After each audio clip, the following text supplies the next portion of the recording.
वअंज़लना इलैकल किताब बिलहक़्क़ मुसद्दिक़न lima ban यदैहि मिनल किताबि व मुहैमिनन अलैहि फहकुम बैनहुम बिमा अंज़लल्लाह वला तत्तबि' अहवाअहुम अम्मा जाअक मिनल हक़्क़। और ए पैगंबर, हमने तुम पर सच्ची किताब नाजिल की है जो अपने से पहली किताबों की तस्दीक करती है और उन सब पर निगहबान है। तो जो हुक्म अल्लाह ने नाजिल फरमाया है उसके मुताबिक उनके दरमियान फैसला करना, और हक जो तुम्हारे पास आ चुका है उसको छोड़कर उनकी ख्वाहिशों की पैरवी न करना। आज का जो टॉपिक है वो गोल्ड करेंसी के हवाले से है। तो इंशाल्लाह जिस तरह लास्ट हमारे सेशन में बात हुई थी इन्फ्लेशन के ऊपर और इन्फ्लेशन के डिफरेंट एस्पेक्ट्स के ऊपर, तो उसमें हमने ये डिस्कस किया था कि इंशाल्लाह हम नेक्स्ट टाइम गोल्ड करेंसी की तफसीलात के बारे में डिस्कस करेंगे। तो इंशाल्लाह मुझे मालूम है कि ये थोड़ा सा एक टेक्निकल सा सब्जेक्ट है, और करेंसी की जो टेक्निकलिटीज़ हैं, डिटेल्स हैं, वो थोड़ी सी थोड़ी सी मुश्किल डिस्कशन में अक्सर हम पड़ जाते हैं। तो मेरी कोशिश आज इंशाल्लाह ये होगी कि मैं एक सादा अंदाज में और एक आम फहम अंदाज में इस करेंसी के पूरे मामले को आपके सामने रखूं, ताकि एक कॉमन जो बंदा, एक आम बंदा जो है वो इस जो कहते हैं ना कि इस नॉट को अनटाई कर सके या इस गुत्थी को सुलझा सके कि आखिर ये करेंसी है क्या और किस तरह से काम करती है, और अगर सोना ऐसी करेंसी होगी तो फिर उसके क्या एडवांटेजेस होंगे और वो किस तरह से काम करेगी। तो जस्ट मैं अगर आपसे अपनी स्क्रीन भी शेयर कर दूं।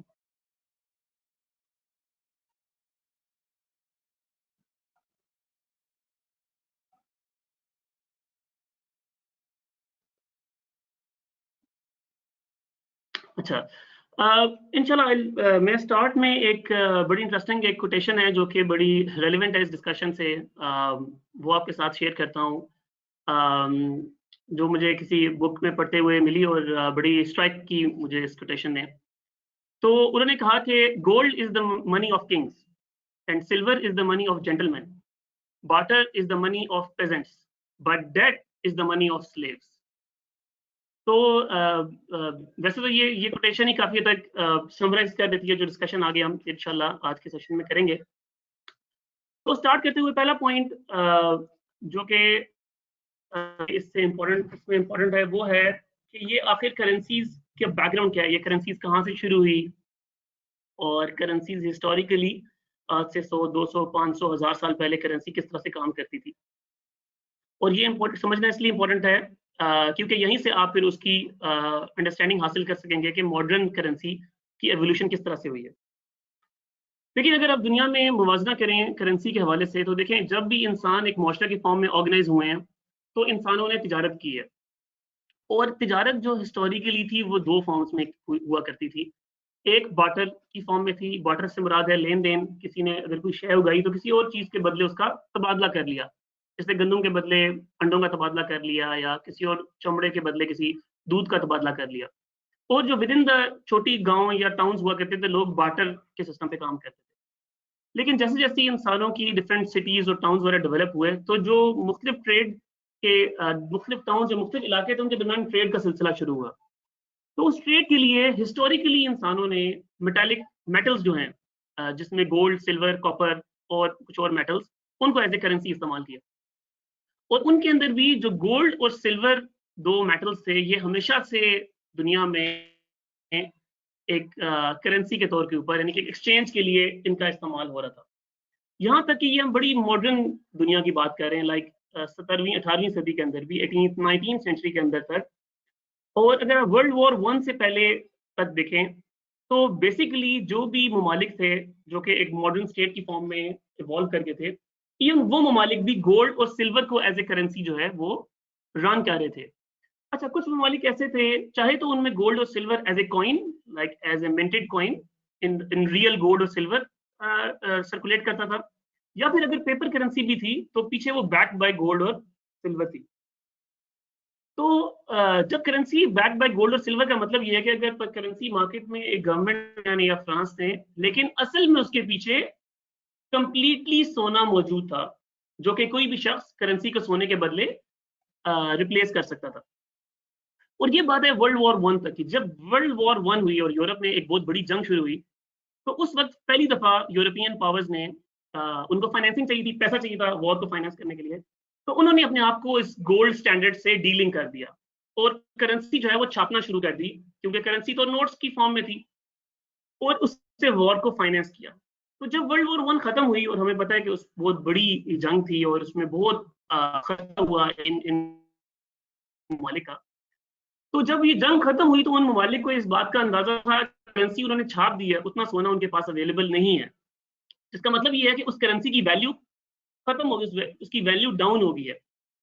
लेकिन जब वर्ल्ड वॉर 1 खत्म हुई तो उसके बाद यूरोप के अंदर दोबारा से एक उनकी एक कन्वेंशन हुआ जिनेवा में 1932 के अंदर। तो उस कन्वेंशन में बेसिकली ये फैसला किया गया कि हम जो है वो दोबारा जो वापस आएंगे। 1922 में ये कन्वेंशन हुआ था यूरोप के अंदर। तो यूरोपियन पावर्स ने फैसला किया कि नहीं, हम वापस will revert back to gold based currency, और इसी तरह से फ्रांस और बर्तानिया ने अपने आप को वापस गोल्ड स्टैंडर्ड की तरफ शिफ्ट करने की कोशिश की। लेकिन उसके फौरन बाद ही एक काम उन्होंने जो किया वो ये किया कि उन्होंने ये शर्त लगा दी कि अब हर बंदा गोल्ड के बदले अपने यानी कि करेंसी के बदले गोल्ड नहीं ले सकता, बल्कि एक लिमिट लगा दी जो कि एक बहुत हाई लिमिट थी वो 12 किलो सोने की थी, कि जिसके पास इतनी करेंसी है कि वो 12 किलो सोना ले सकता है हुकूमत से, तो उसको तो हुकूमत सोना दे देगी, लेकिन जो आम छोटे ताजिर या लोग हैं इससे कम मालियत का लोग सोना करेंसी के बदले रिप्लेस नहीं कर सकते। इसके बाद हमने देखा कि जब आस्ता आस्ता से ये लोग डॉलर गोल्ड की तरफ वापस आए, तो उसके बाद दुनिया में एक बहुत बड़ी डिप्रेशन आया, लाइक एक इकोनॉमिक डिप्रेशन आया 1929 के अंदर। तो जो ही डिप्रेशन यूरोप बहुत ज्यादा हिट हुआ इसके अंदर से, यूरोप और अमेरिका की दोनों इकोनॉमीज, तो नेचुरली हुआ ये कि जो थी और इन्वेस्टमेंट्स थी उनकी वैल्यू डाउन हुई और लोगों ने दोबारा से गोल्ड और करेंसी के अंदर इन्वेस्टमेंट करना शुरू की। तो अब प्रॉब्लम ये उनको हुआ कि जो जिसके लिए वो ममालिक जो थे वो तैयार नहीं थे, और उन्होंने ये किया कि 931 से लेकर 935 तक इन तमाम ममालिक ने अपनी डेफिसिट्स को मैनेज करने के लिए दोबारा से डीलिंग कर दिया सोने के बदले करेंसी को। और यहाँ तक कि हमें पता है कि इसके फौरन बाद ही दूसरी जंग अजीम शुरू होगी। जब दूसरी जंग अजीम हुई तो दोबारा से वही मसला इन ममालिक के सामने आया, और इन ममालिक की इकोनॉमीज बहुत तकरीबन कोलैप्स होने के करीब पहुंच गई थी वॉर के नतीजे के अंदर। जब सेकेंड वर्ल्ड वॉर खत्म हुई उसके बाद दुनिया के अंदर अमेरिका एक फातेह मुल्क के तौर के ऊपर और एक स्टेबल इकोनॉमी के तौर के ऊपर सामने आया। तो सेकेंड वर्ल्ड वॉर के बाद दुनिया में एक नया, कहते हैं एक नया मालियाती निज़ाम, एक नया इकोनॉमिक एस्टैब्लिश किया गया, जो कि हम जानते हैं कि यूएन की फॉर्म के अंदर था। लेकिन उस वक्त सिर्फ यूएन का इदारा नहीं क्रिएट हुआ था, बल्कि यूएन के इदारे के साथ साथ एक नया आलमी मालियाती निज़ाम भी वज़ा किया गया था, जो कि ब्रेटन वुड एग्रीमेंट के थ्रू फॉर्म हुआ। अच्छा, और यहाँ पे ये बहुत इंपॉर्टेंट बात है, ये बात समझना कि आखिर ये नया मालियाती निज़ाम क्या था, ठीक है, और इसके थ्रू अमेरिका ने अपने आप को एक इंटरनेशनल मार्केट डोमिनेटिंग फोर्स के तौर के ऊपर कंट्रोल कैसे एस्टैब्लिश किया। तो अगर आप इस ब्रेटन वुड को देखें तो बुनियादी तौर पे करेंसी के एस्पेक्ट से ब्रेटन वुड के एग्रीमेंट में ये फैसला किया गया था कि अब के बाद से जितने भी ममालिक हैं जिन्होंने आलमी तिजारत करनी आपस में, वो आलमी तिजारत के लिए सोने का इस्तेमाल नहीं करेंगे, बल्कि हर मुल्क दो करेंसीज रखेगा। एक वो करेंसी होगी जो कि उस लोकल मुल्क के अंदर सर्कुलेट करेगी अपनी नीड्स के लिए, और एक वो करेंसी होगी जो कि आलमी तिजारत के लिए, इंटरनेशनल ट्रेड के लिए इस्तेमाल होगी। और ये फैसला किया गया था कि आलमी तिजारत के लिए डॉलर यानी कि जो अमेरिका की करेंसी थी उसको एज ए करेंसी इस्तेमाल किया जाए। अच्छा, अब जब अमेरिका की करेंसी तमाम ममालिक इस्तेमाल करेंगे तो अमेरिका ने वहां पे ब्रेटन वुड एग्रीमेंट के अंदर ये कमिट किया, इस बात का ऐलान किया कि जो ममालिक भी डॉलर को एज ए रिजर्व करेंसी इस्तेमाल करेंगे, अमेरिका पाबंद है, अमेरिका के अंदर एक लॉ था कि अमेरिका पाबंद है कि वो ममालिक जब भी डॉलर को सोने से रिप्लेस करना चाहें तो अमेरिका उन ममालिक को डॉलर के बदले सोना दे देगा। और आप देखें कि उस टाइम पे एक डॉलर और सोने की कीमत तय की गई जो कि 35 आउंस पर डॉलर थी। बड़ा मशहूर ये एक फिगर है, इकोनॉमिस्ट के दरमियान कोट होता है।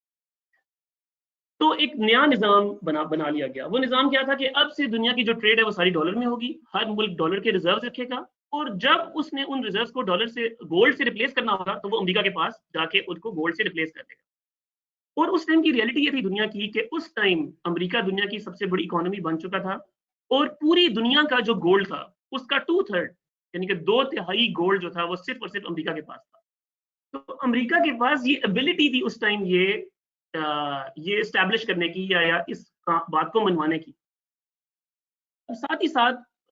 जब ये इदारा बनाया गया, जब ब्रेटन वुड में ये एग्रीमेंट हुआ, तो साथ ही ये भी कहा गया फिर कि अच्छा वो ममालिक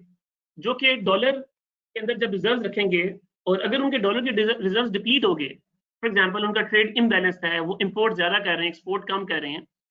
तो फिर उसके पास डॉलर कहाँ से आएंगे? तो उस आप समझ लें कि करंट अकाउंट को सपोर्ट करने के लिए एक इदारा बनाया गया जिसे कहते हैं IMF, इंटरनेशनल मॉनेटरी फंड, जिसका पर्पस ये था कि वो ममालिक जिनको डॉलर की रिक्वायरमेंट होगी, जिनको डॉलर रिजर्व्स कम हो जाएंगे, तो ये इदारा उनको सपोर्ट करेगा शॉर्ट टाइम के लिए ताकि वो अपने रिजर्व्स को मैनेज कर सके। और IMF को बनाते हुए भी अमेरिका ने ये इस बात को इंश्योर किया कि IMF के अंदर भी वीटो पावर जो है वो अमेरिका के पास है, और इसी तरह से वर्ल्ड बैंक के अंदर भी IMF का इदारा बनाया गया था मॉनेटरी सपोर्ट के लिए, यानी कि किसी को डॉलर का मसला आएगा तो IMF उसको सपोर्ट करेगा, और अगर किसी को डेवलपमेंट के लिए पैसा चाहिए होगा तो वर्ल्ड बैंक उसको सपोर्ट करेगा। तो ये एक dollar connected with gold and IMF और वर्ल्ड बैंक, ये एक नया आलमी मालियाती निज़ाम जो है वो वजूद में आया 1944 के अंदर। उसके साथ ही हमने देखा फिर UN का इदारा बना, और इस तरह से अमेरिका के डॉलर की दुनिया के अंदर एक एक्सट्रीम डिमांड जो है वो प्रोड्यूस हो गई। अच्छा, जब ये सिस्टम आगे चला तो अमेरिका ने फौरन ही कुछ ही अरसे के बाद इस नए मॉडल को इसको यूज करना शुरू, इसको एक्सप्लॉइट करना शुरू कर दिया। अच्छा, एक्सप्लॉइट कैसे किया? एक्सप्लॉइट ऐसे करना शुरू किया कि अमेरिका ने, क्योंकि डॉलर का जो छपाई थी, यानी कि डॉलर की जो कंट्रोल है वो तो अमेरिका के पास था, तो अमेरिका ने गोल्ड से ज्यादा डॉलर छापने शुरू कर दिए, क्योंकि अमेरिका को कोई रोक तो सकता नहीं था। तो जब अमेरिका ने गोल्ड से ज्यादा डॉलर छापने शुरू कर दिए, तो यूरोपीय ममालिक ने, जो कि उस टाइम पे सबसे ज्यादा डॉलर के रिजर्व होल्ड कर रहे थे,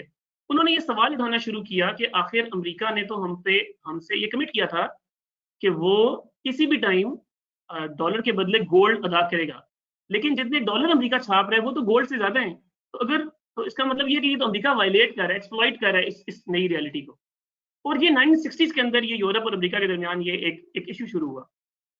और 1965 में जो फ्रांस का सदर था उसने बड़ी मशहूर स्पीच की थी, और उसने कहा था कि अमेरिका के पास 20% सिर्फ गोल्ड है जितने डॉलर वो पूरी दुनिया में की ट्रेड को मैनेज करने के लिए छाप रहे।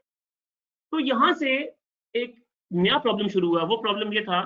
कि अब डॉलर के थ्रू अमेरिका इंटरनेशनल मार्केट के अंदर अपनी ट्रेड को मैनिपुलेट कर,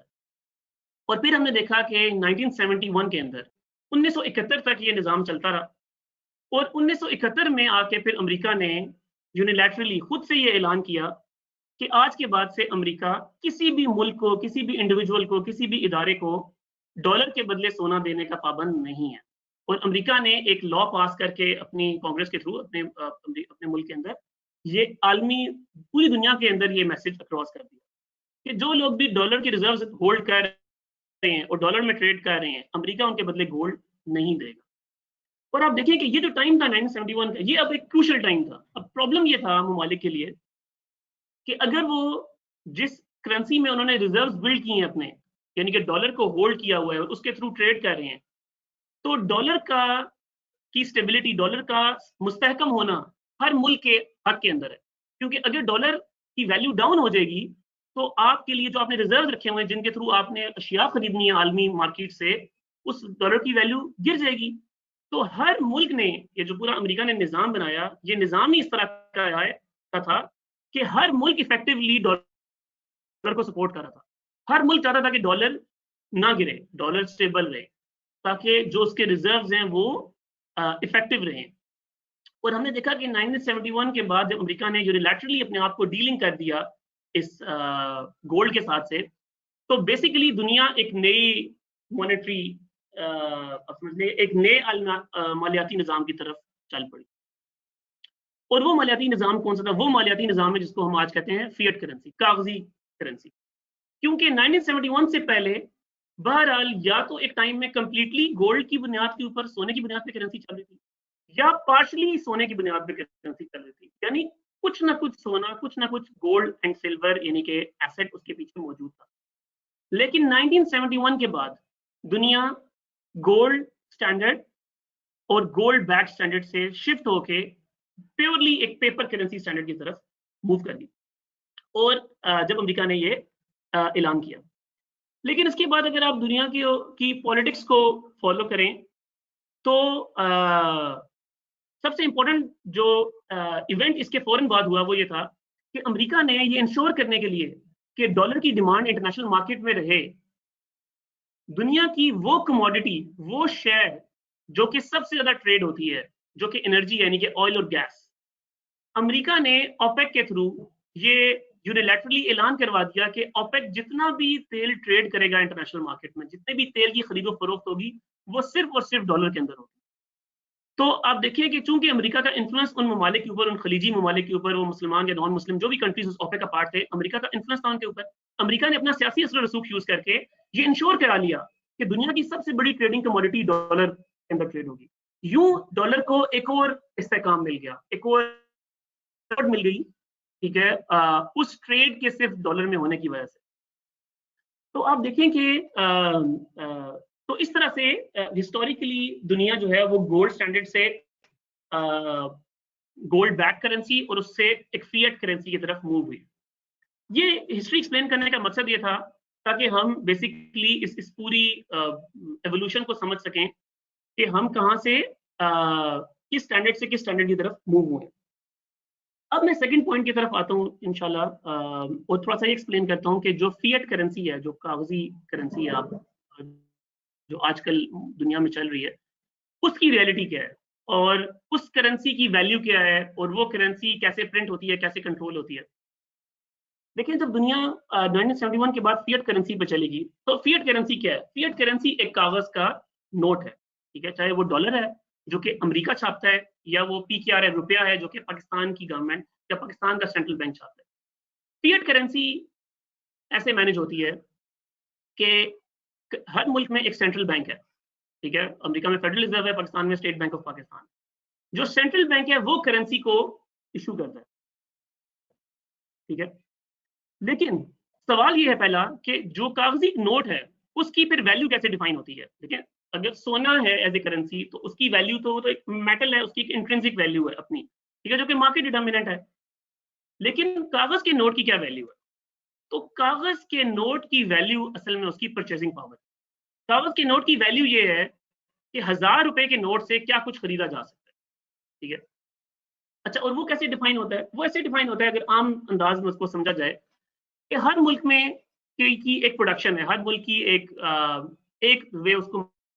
मेजर करने का GDP है फॉर एग्जांपल, यानी कि हर मुल्क में अशिया in terms of goods and services produce हो रही हैं, और उस मुल्क में उस हुकूमत ने और सेंट्रल बैंक ने एक करेंसी इशू की हुई है।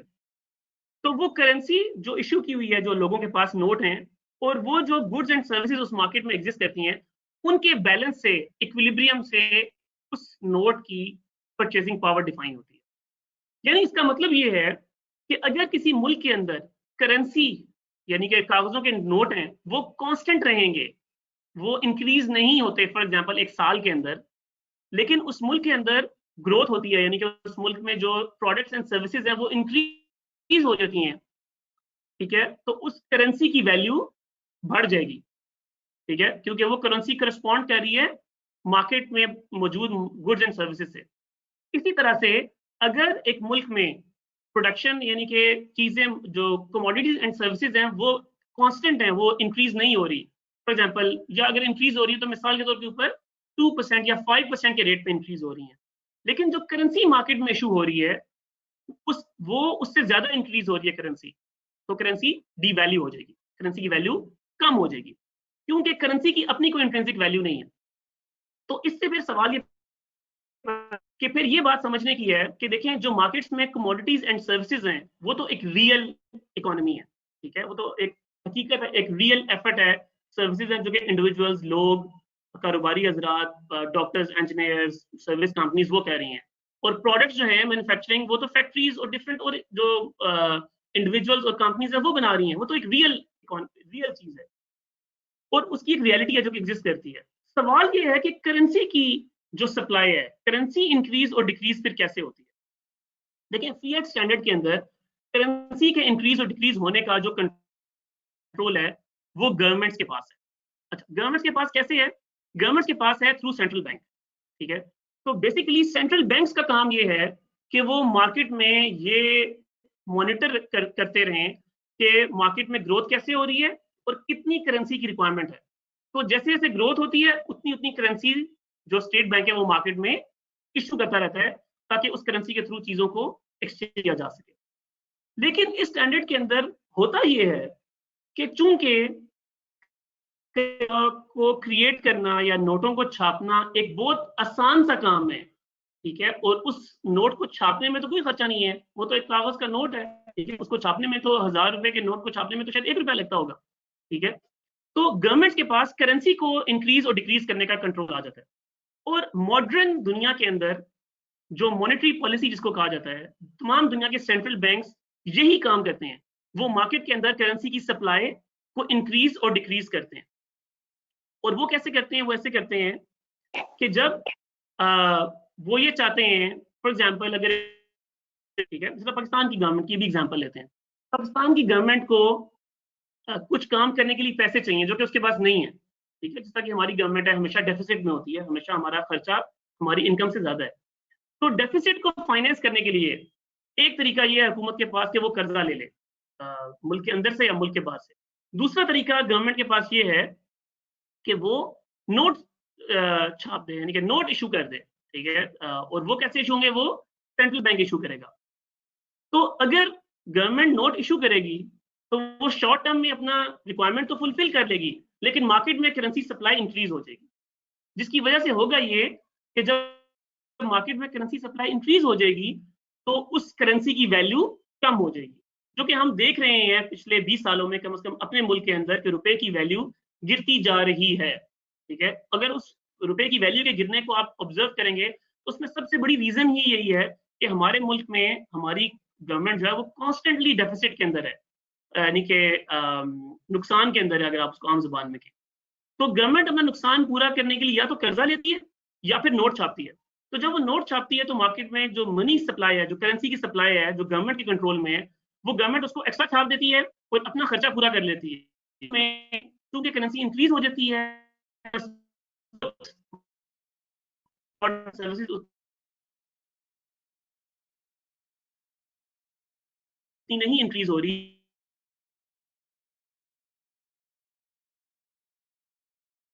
और कोरेस्पॉन्डिंग ग्रोथ उतनी नहीं है प्रोडक्शन की। तो होता ये है कि रुपए जो 1000 रुपए का नोट है या 100 रुपए जो करेंसी है उसको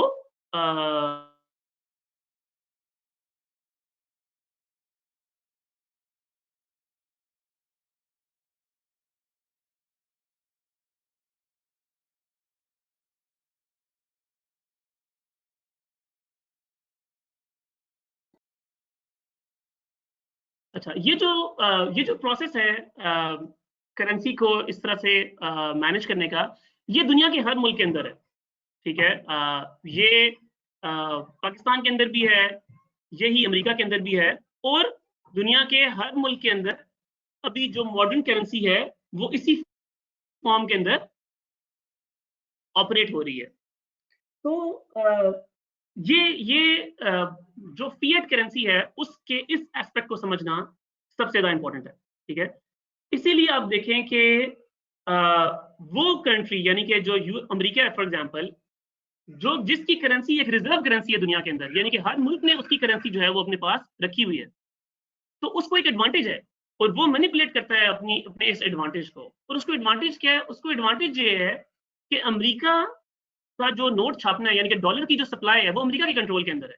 और अमेरिका उस डॉलर की सप्लाई के थ्रू इंटरनेशनल मार्केट की डिमांड को फुलफिल करता है। और इस पूरे कहते हैं कि मॉडर्न मालियाती निज़ाम के जरिए अमेरिका ने दुनिया के ऊपर अपनी ट्रेड सुपीरियरिटी स्टैब्लिश की हुई है। तो just to summarise, second point जो मैंने आपको सामने रखा वो ये था कि जो फिएट करेंसी है, जो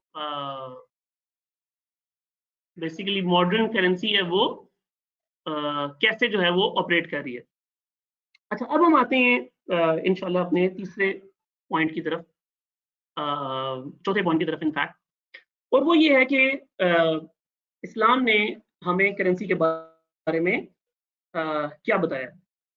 और फिर इंशाल्लाह हम उसके बारे में उसकी तफसील के बारे में, उसकी इफादियत के बारे में, एडवांटेजेस के बारे में बात भी करेंगे। देखिए, रसूलुल्लाह सल्लल्लाहु अलैहि वसल्लम जब हिजरत करके मदीना गए और अल्लाह सुब्हानहू तआला के हुक्म से मदीना के अंदर एक इस्लामी रियासत वजूद के अंदर आई, तो रसूलुल्लाह सल्लल्लाहु अलैहि वसल्लम ने एक रियासत के हुक्मरान की तौर के ऊपर जो भी डिफरेंट मामलात थे रियासत को चलाने के, उनको मुनज़्ज़म किया। तो हम देखते हैं जिस तरह से आर्मी को मुनज़्ज़म किया गया, इसी तरह से लोगों की ज़रूरियात कैसे पूरी करनी है उनको मुनज़्ज़म किया गया, लोगों के दरमियान फैसले कैसे करने हैं इनको मुनज़्ज़म किया गया, तिजारत कैसे करनी है, मुआहदे कैसे करने हैं, लोगों के दरमियान मामलात को किस तरह से मैनेज करना है, उसको जो है वो मुनज़्ज़म किया गया।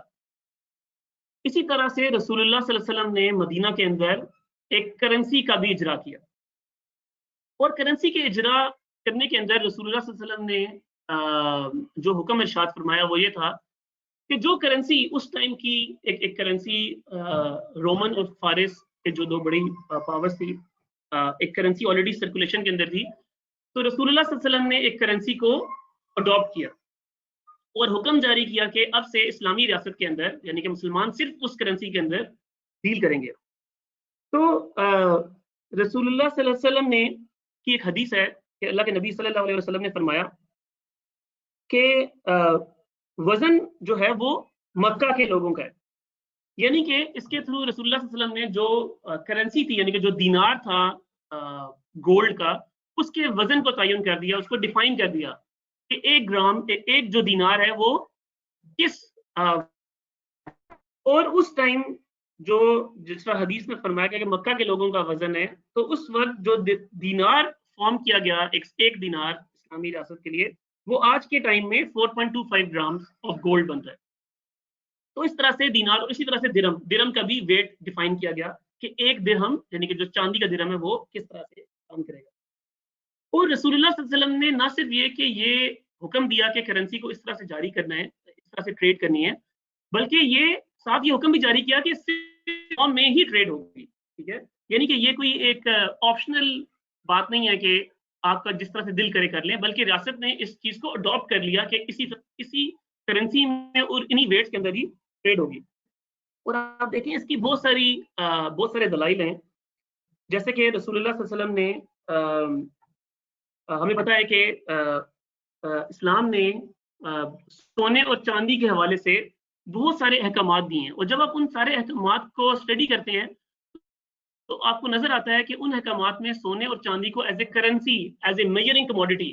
ठीक है, इस्तेमाल, उसको एक पैमाना जो है वो बनाया है। जिस तरह सबसे पहले इस्लाम ने सोने और चांदी की जखीरा अंदोजी को मना किया है, यानी आप सोने और चांदी को होल्ड नहीं कर सकते, आप होल्ड करके उसको नहीं रख सकते। अल्लाह सुब्हानहू व तआला इरशाद फरमाते हैं सूरह तौबा में, वल्लज़ीना यकनिज़ून अज़-ज़हब वल-फ़िज़्ज़ा वला युनफ़िक़ूनहा फ़ी सबीलिल्लाहि फ़बश्शिरहुम बिअज़ाबिन अलीम। और जो लोग सोना और चांदी वगैरह जखीरा करते हैं और अल्लाह की राह में खर्च नहीं करते, बस इन्हें शदीद अजाब की खबर सुना दो। और इसी तरह इस्लाम ने सोने और चांदी पे ज़कात भी आयद की है, जिस तरह से यानी कि एज ए करेंसी उसको लिया गया है, और ज़कात को अदा करने के लिए भी सोने और चांदी का ही मेयार बताया गया है इस हवाले से भी। इसी तरह इस्लाम ने जो दियत है उसकी कीमत भी सोने और चांदी में मुकर्रर की है, यानी कि जब आपने किसी को ब्लड मनी देना है, किसी को पे करना है, तो सोने और चांदी में पे करने का हुक्म दिया गया। इसी तरह से इस्लाम ने जब ये हुक्म दिया कि अगर कोई चोरी करेगा तो एक मिनिमम अमाउंट है कि उस अमाउंट से ऊपर चोरी होगी तो हाथ कटेंगे, उस अमाउंट को भी सोने और चांदी में डिफाइन किया। और इसी तरह से इस्लाम ने जो खरीदो फरोख्त के अहकामात दिए हैं उसके हवाले से भी, उसमें भी सोने और चांदी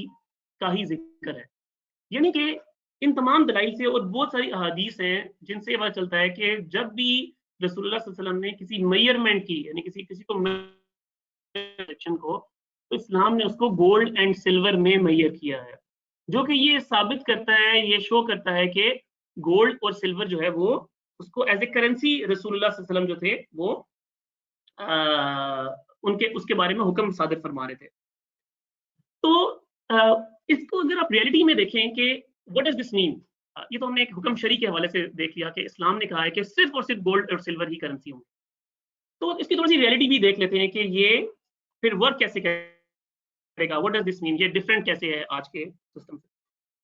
तो गोल्ड और सिल्वर निज़ाम का मतलब ये है कि इस्लामी रियासत इंशाल्लाह जब इस्टेब्लिश होगी तो वो गोल्ड और सिल्वर की करेंसी को है वो इशू करेगी। अच्छा, इसमें ये लाजमी नहीं है कि वो सिक्कों की फॉर्म में उसको इशू करे, लेकिन ये लाजमी है कि जो वो नोट इशू करेगी तो रियासत पाबंद है इस चीज की कि वो उतने ही नोट इशू करे जितने उसके पीछे सोना और चांदी मौजूद है। इसी तरह इस्लामी रियासत में ये कानून होगा कि कोई भी शख्स बगैर किसी पाबंदी के किसी भी वक्त उस नोट के बदले सोने और चांदी को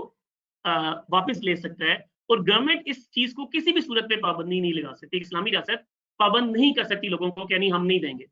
और ये इसलिए है ताकि गवर्नमेंट के ऊपर एक चेक रहे हमेशा। ये नहीं कि एक गवर्नमेंट लोगों से छुपा के करेंसी इशू कर दे, ठीक है। इसी तरह से गवर्नमेंट जो है वो जो भी सोना उस मुल्क में इस्लामी रियासत में चल रहा है उस सोने को किसी भी फॉर्म के अंदर वो है तो वो सोना मिंट करवा के कॉइन की फॉर्म में एज ए करेंसी मार्केट में आ सकता है, चाहे वो सोना एक इंडिविजुअल के पास है। इसी तरह से हुकूमत जो सोना और चांदी दो करेंसीज हैं, दो अलग करेंसीज हैं, इनके दरमियान जो एक्सचेंज रेट है इसको फिक्स नहीं करेगी बल्कि इसको मार्केट के ऊपर छोड़ देगी।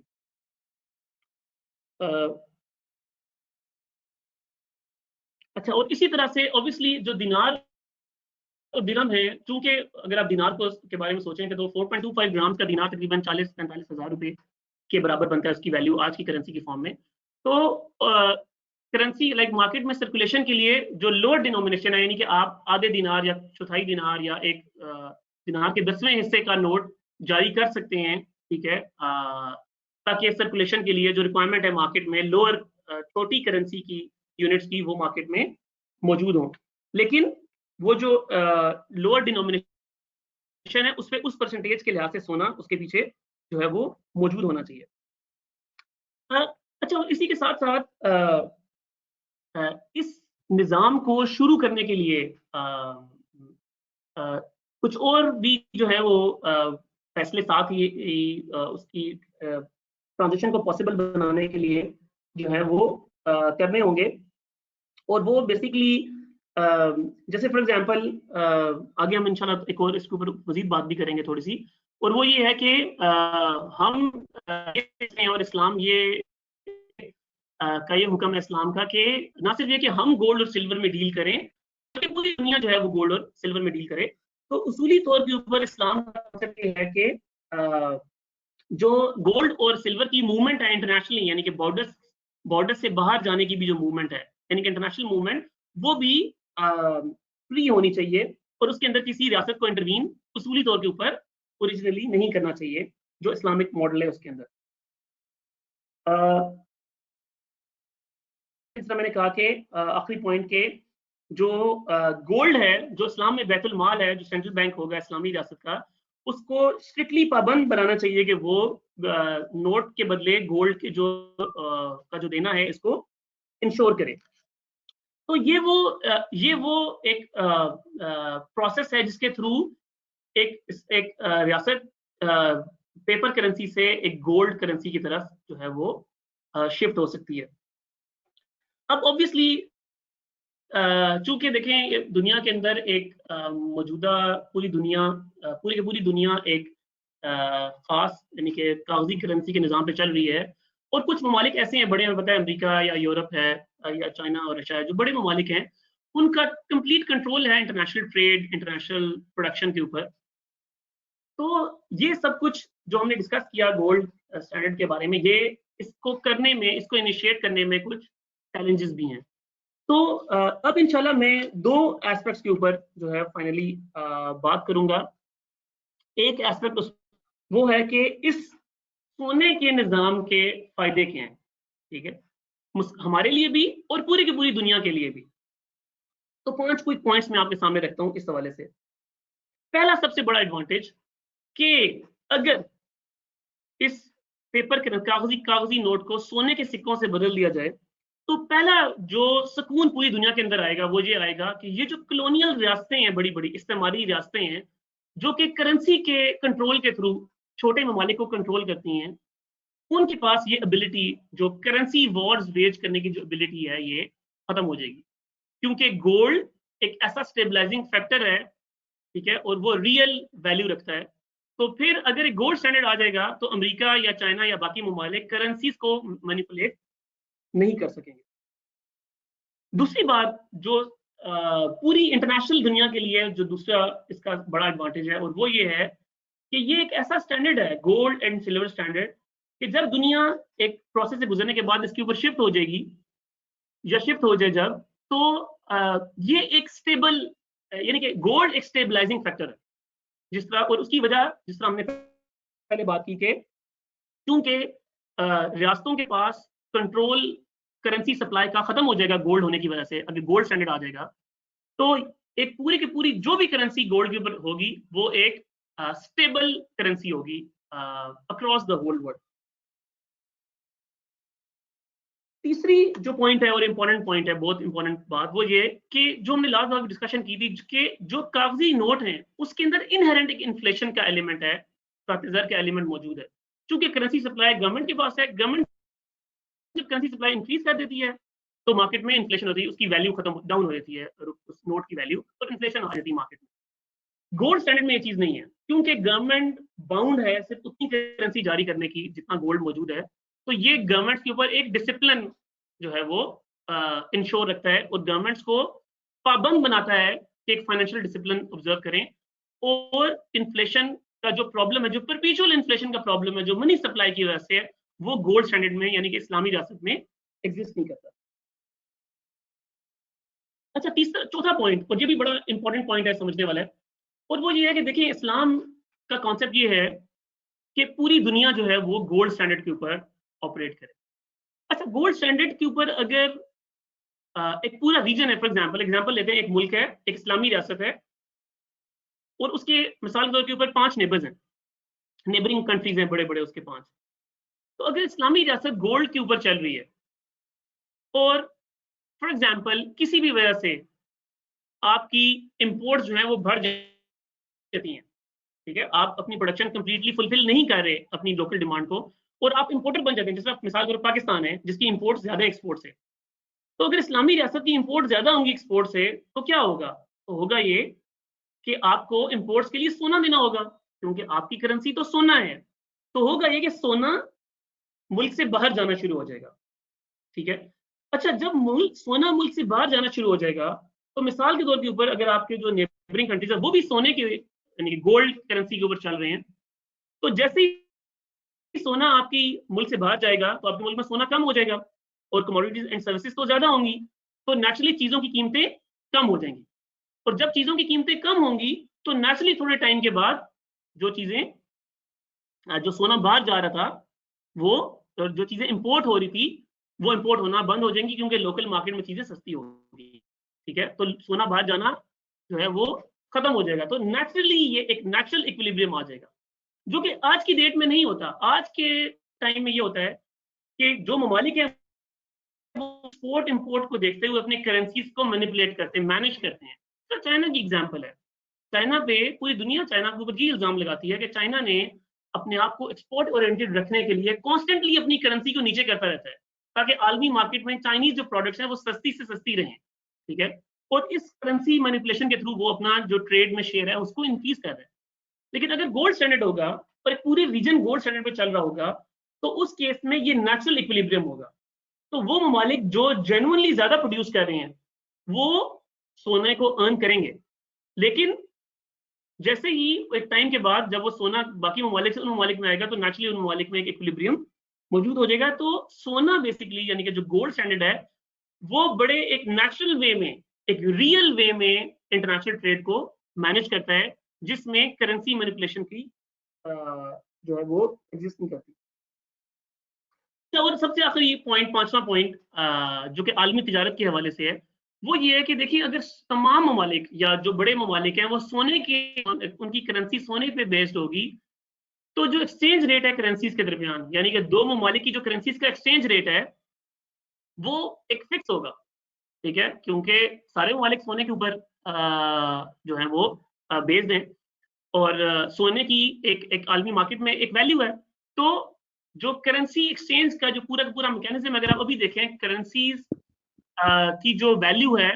वो वो वो बड़ी डिटर्मिनेंट होती है इंटरनेशनल ट्रेड के अंदर, ठीक है, क्योंकि प्रिडिक्ट किया जाता है और प्रोजेक्शंस लगाई जाती हैं कि मिसाल के तौर के ऊपर अगर आप एक खास मुल्क से ट्रेड कर रहे हैं उसकी करेंसी के अंदर, तो उसकी करेंसी के आगे साल, 2 साल, 3 साल में क्या प्रोजेक्शन नजर आ रही है। तो अगर उन ममालिक के अंदर एक वीक इकोनॉमिक पॉलिसी है, एक बुरी इकोनॉमिक पॉलिसी है, तो वो उस पूरी की पूरी ट्रेड के सिनेरियो को चेंज कर सकती है, ठीक है। और इसलिए आज के टाइम के अंदर बड़ा इस चीज को खातिर में रखा जाता है कि एक्सचेंज रेट्स क्या हैं बिटवीन डिफरेंट करेंसीज, और ये बड़ा एक इम्पैक्ट है इसका इंटरनेशनल ट्रेड के अंदर। लेकिन अगर सोना होगा, गोल्ड होगा ऑल अक्रॉस डिफरेंट कंट्रीज, तो फिर ये एक नेशनल अंदाज में बड़ा इजीली मैनेजेबल एक्सचेंज रेट होगा, क्योंकि तमाम के तमाम करेंसीज एक ही सोने और चांदी से बैक्ड है। तो ये जो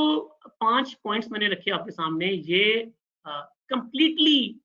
कहते हैं एक पर्सपेक्टिव को चेंज कर देते हैं कि एक इकोनॉमिक मैनेजमेंट किस तरह से करनी है, एक मुल्क की इकोनॉमी को और इंटरनेशनल ट्रेड को किस तरह से मैनेज करना है इन टर्म्स ऑफ गोल्ड। अभी इंशाल्लाह आखिरी पॉइंट की तरफ आता हूं मैं,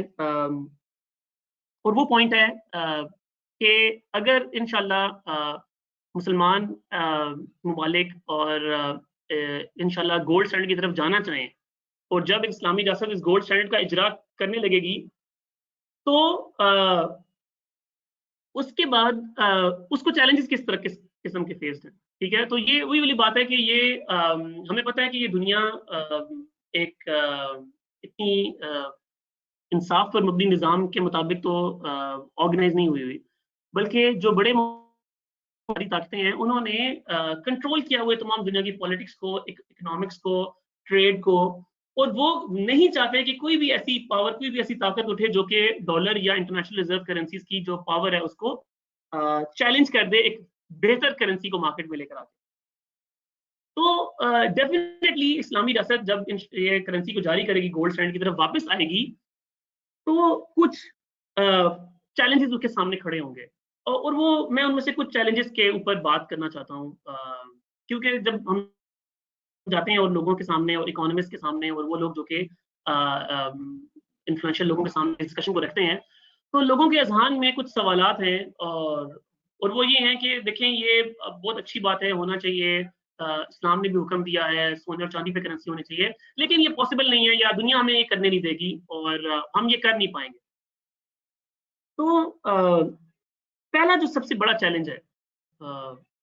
किसी भी मुल्क जो कि जब इस्लामी रियासत वजूद में आएगी, और वो चैलेंज है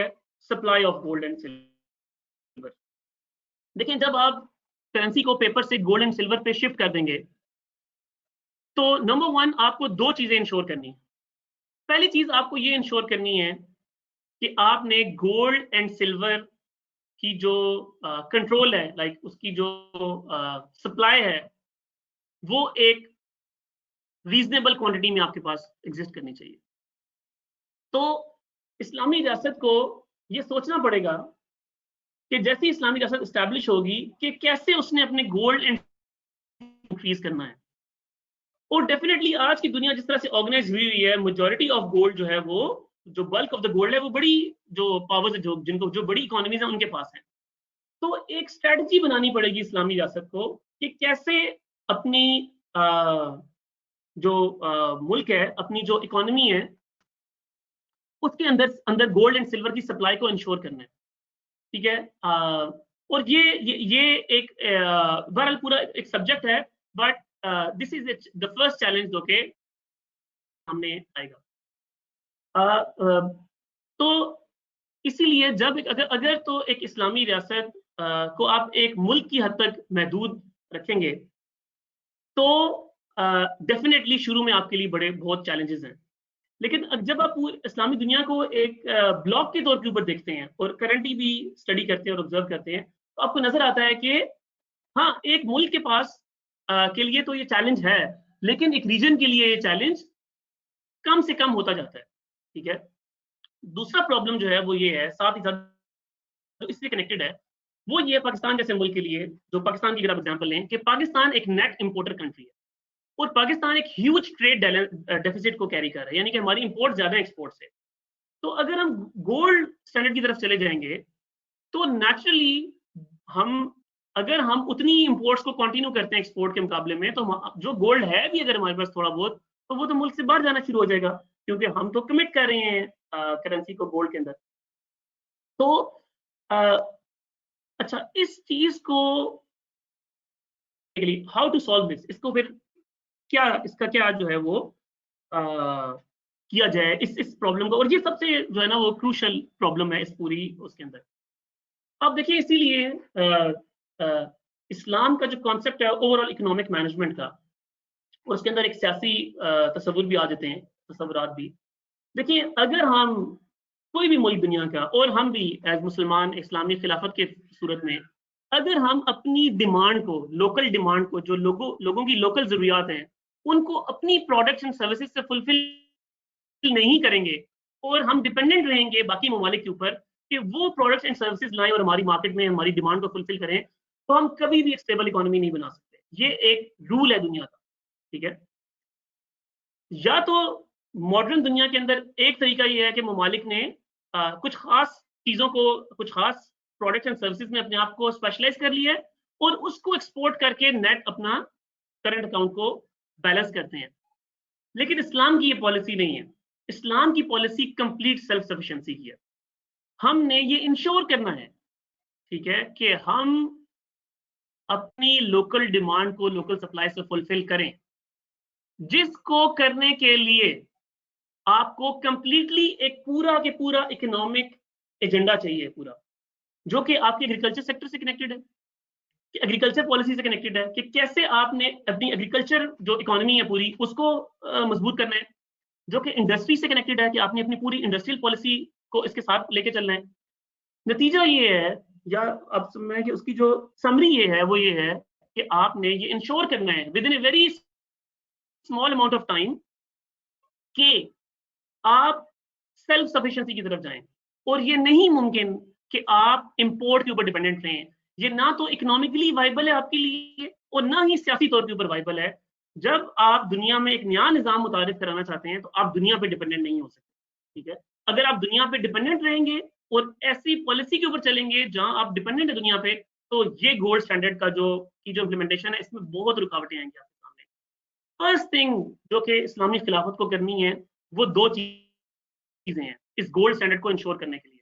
पहली बात, एक इफेक्टिव एग्रीकल्चर, इंडस्ट्री और ट्रेड की पॉलिसी बनानी पड़ेगी कि कैसे हमने अपनी लोकल मार्केट को फुलफिल करना है लोकल सप्लाई से, ठीक है। और वो पूरी अलग सब्जेक्ट है, हम उसके ऊपर किसी और दिन अलग से बात भी कर सकते हैं। और इस्लाम ने एक ऐसा इनकलाबी तस्वुर दिया है उस पॉलिसी के बारे में, जब कभी हम उस पर बात करेंगे तो हम उसकी तफसील में उसको डिस्कस भी करेंगे। दूसरी बात कि देखिए, अगर आपने एक नया निजाम दुनिया में मुतारिफ कराना है, तो अगर आप अपने आप को रिस्ट्रिक्ट कर देंगे एक बाउंड्री के अंदर, तो बहुत मुश्किल है कि आप एक छोटे इलाके से एक नए निजाम को दुनिया के ऊपर जो है वो इस्टेब्लिश कर सकें। तो ये जरूरी होगा इस्लामी रियासत के लिए कि वो जल्द अज जल्द बाकी इस्लामी ममालिक को अपने साथ मिला के एक ब्लॉक बनाने की कोशिश करें, क्योंकि जितना जल्दी ये काम होगा, जितना जल्दी इस्लामी रियासत एक्सपैंड होके एक ब्लॉक यानी कि एक बड़ी रियासत की शक्ल इख्तियार करेगी, वैसे ये दोनों चैलेंजेस होना शुरू हो जाएंगे। क्योंकि देखिए, हमें इस बात का इल्म है कि इस तरह से मॉडर्न दुनिया में मुसलमान ममालिक को डिवाइड किया गया है, उसमें ये इंश्योर किया गया है कि कुछ ममालिक के पास कुछ खास तरह का रिसोर्स है, कुछ ममालिक के पास कुछ खास तरह का रिसोर्स है। लेकिन अगर आपको एज ए होल मुसलमान दुनिया को देखें, या 5-6 स्ट्रॉन्ग और करीब के ममालिक को देखें, तो एक ब्लॉक की सूरत में वो इस मसले का बहुत जल्द जो है वो इस मसले को निपट सकते हैं और एक प्योर स्टेबिलिटी की तरफ जो है वो जा सकते हैं। अच्छा, इसी के साथ तीसरी बात, और वो ये है कि देखें, गोल्ड स्टैंडर्ड पे ऑब्वियसली जब आप दुनिया को डॉलर कागजी नोट से गोल्ड के थ्रू चैलेंज करेंगे, तो जिस तरह आप सियासी तौर पे ऊपर अमेरिका को चैलेंज करेंगे, इकोनॉमिक भी अमेरिका के लिए एक नाइटमेयर सिचुएशन है उनके लिए, ठीक है। और वो किसी सूरत भी वो अपनी पूरी कोशिश करेंगे कि आपको किस तरह से कंट्रोल किया जाए। इसलिए ये ज़रूरी है कि एक सियासी हिकमत अमली के तहत आपने दुनिया में ये कैंपेन रन करनी है कि हम सिर्फ हमारा इशू नहीं है, ये पूरी दुनिया का इशू है, जिस दुनिया को कंट्रोल किया जा रहा है डॉलर और अमेरिका और इंटरनेशनल करेंसीज के थ्रू। तो हमने ये इस स्टैंडर्ड को लाने के लिए दुनिया में अपने और हमनवाबी जो है वो ढूंढने हैं अपनी इस इकोनॉमिक पॉलिसी के साथ साथ। अच्छा, इसी तरह से इसके साथ साथ एक और सवाल जो लोग उठाते हैं, इसके ऊपर एतराज़ करते हैं, और वो बड़ा इंपॉर्टेंट पॉइंट है, और वो ये है कि देखें, बहरहाल जो पाकिस्तान की तरह के ममालिक हैं, अगर हम पाकिस्तान में खिलाफत के तनाजुर में बात करें, तो हम मकरूज़ ममालिक हैं, ठीक है। और लोग ये समझते हैं, लोग ये कहते हैं कि देखिए हमने तो कर्जा देना है बाकी ममालिक का, तो छोड़ें ट्रेड के इम्बैलेंस को तो आप एक मिनट साइड पे रख दें, लेकिन जो आपने देखिए आप कर्जा भी तो आपने, आप तो मकरूज़ हैं, आपको तो कर्जा वापस करना है। तो अगर आप सोने के ऊपर करेंसी चला रहे हैं, तो आप तो सोना, अपना कर्जा उनको वापस करके सोना सारा उनको दे देंगे। तो देखिए इसके ऊपर मेरा जो है जवाब, और इससे कनेक्टेड बात ये है करेंसी के सब्जेक्ट से, देखिए डेट के बारे में भी इस्लाम का पूरा एक तस्वुर है, कर्जा और सूद के ऊपर कर्जे और इंटरेस्ट को कैसे खत्म करना है, लोकल मार्केट के अंदर से भी और इंटरनेशनल मार्केट के अंदर जो इंटरेस्ट एग्जिस्ट करता है कैसे खत्म करना है, इसके बारे में भी इस्लाम का पूरा तस्वुर मौजूद है, जो कि बहरहाल एक अलग पूरा सब्जेक्ट है और हम किसी और दिन उस पर बात करेंगे। लेकिन जस्ट टू पॉइंट आउट ए पॉलिसी कि देखें, इस्लाम का पॉइंट ये है कि इस्लामी रियासत, ठीक है, उन कर्जों को जो कि इंटरेस्ट के ऊपर लिए गए हैं, उस इंटरेस्ट को पे करने की पाबंद नहीं है, बल्कि हम तो एक ये जो डेट है, जिस डेट के थ्रू छोटे ममालिक को कंट्रोल किया गया पिछले 100 सालों के अंदर, हमने तो उसके खिलाफ एक कहते हैं हक की आवाज बनने दुनिया के अंदर। हम तो पूरी दुनिया को बताएंगे कि अमेरिका और इन ममालिक ने कैसे कागजी नोटों के थ्रू, अपनी करेंसी की डोमिनेशन के थ्रू छोटे ममालिक को कर्जों के अंदर जकड़ के IMF की पॉलिसी के थ्रू कंट्रोल किया और मैनिपुलेट किया है। तो हमने तो उसके अगेंस्ट पूरी कैंपेन रन करनी है। तो बहरहाल हम कर्जों का जो मामला है वो हमारे लिए इतना बड़ा प्रॉब्लम जो है वो नहीं है, ना कि शॉर्ट टर्म में और ना ही लॉन्ग रन में। और अगर आप 2 मिनट के लिए सोचें इसको समराइज करते हुए कि देखिए हम लोग आज ये समझते हैं, और ये रियलिटी भी है कि देखिए अमेरिका या यूरोप जो है वो दुनिया की ट्रेड को और इकोनॉमिक्स को डोमिनेट कर रहा है। और आप जरा 2 मिनट के लिए ठंडे दिल से आराम से बैठ के नक्शा निकाल के खोल लीजिएगा। देखिए अमेरिका को, अगर हम ये समझते हैं ना कि अमेरिका एक छोटा सा मुल्क है, तो America is not one country, ठीक है। अमेरिका भी 52 रियासतों का 52 रियासतों से मिलकर बना है, और यूरोप भी 25-30 से जितनी भी रियासतें हैं यूरोप की, उनका एक मजमू है, ठीक है। तो हम जब भी यूरोप या अमेरिका को सोचते हैं तो उसको एज ए होल देखते हैं। देखिए अगर यूरोप और अमेरिका भी इकट्ठे होके अपनी इकोनॉमीज को कंबाइन करके, अपनी मार्केट्स को कंबाइन करके, अपनी करेंसी को यूनिफाई करके एक पावर बने हैं, तो मुसलमान भी अपने इलाकों को यूनिफाई करके, अपनी नई करेंसी जारी करके, और अपने एसेट्स को जो कि अल्लाह सुब्हान तआला ने मुसलमानों को हर फॉर्म में दिए हैं, चाहे वो एनर्जी है, चाहे वो ऑयल है, चाहे वो ह्यूमन रिसोर्स है, चाहे वो कोई किसी भी तरह की रिसोर्स है। तो अगर आप मुसलमान दुनिया को भी एज ए ब्लॉक की सूरत में देखें, छोड़ते हैं 50-60 मुल्कों को, 10 मुल्कों को भी सोच लें, ठीक है, तो मुसलमानों ममालिक के पास भी वो पोटेंशियल मौजूद है कि मुसलमान, ये जो हमारा एजेंडा है, जो हम करना चाहते हैं, जो अल्लाह ने हमें हुक्म दिया है, हम वो काम भी एक पॉलिसी के तहत, एक स्ट्रेटजी के तहत इस्लामी शरीयत को फॉलो करके इंशाअल्लाह ताला जो है वो अचीव कर सकते हैं। लेकिन बहरहाल जैसा मैंने पहले भी कहा कि ये एक जिसका कुछ भी आसान नहीं है, उस तरह से ये भी जो है वो आसान काम नहीं है। और अक्सर लोग जब हम ये डिस्कशन करते हैं, और मैं भी बहुत सारे लोगों से गुफ्तगू करता हूँ, तो लोग ये कहते हैं कि यार ये बहुत ही मुश्किल काम है और बड़ा डिफिकल्ट है, दुनिया ये करने नहीं देगी, और ये बड़ा मुश्किल है काम करना। तो मैं हमेशा लोगों को ये कहता हूँ कि देखें कुछ भी आसान नहीं है दुनिया, ठीक है। अगर हम ये समझते हैं कि यार दुनिया एक फूलों की सेज है, कुछ भी आसान नहीं है, ठीक है। रियासतें जब कोई फैसला करती हैं, चाहे तो वो फैसला लोगों के हक में लिया गया है या लोगों के हक के अगेंस्ट लिया गया है, वो फैसला इंप्लीमेंट होता है, ठीक है, और उसकी कॉन्सिक्वेंसेज होती हैं, ठीक है। मैं ये समझता हूँ कि मैं जैसे एक एग्जांपल देता हूँ कि जब हमारे हुक्मरानों ने, मुशर्रफ साहब ने फैसला किया कि यार हमने अमेरिका का ताबी बनना है, ठीक है, तो वो फैसला इंप्लीमेंट हुआ, तो क्या उस फैसले की कॉन्सिक्वेंसेज नहीं थे? उस फैसले की कॉन्सिक्वेंसेज आज तक हम फेस कर रहे हैं, ठीक है, लेकिन उसकी इंप्लीमेंटेशन इंश्योर हुई, एग्जीक्यूशन हुई उसकी, ठीक है। और तो मैंने ये तो चले एक मैंने नेगेटिव वाले एक एग्जाम्पल, देखिए कोई भी कदम उठाएंगे, वहां से कदम उठाएंगे, चाहे तो वो कदम गुलामी को कबूल करना है उसके,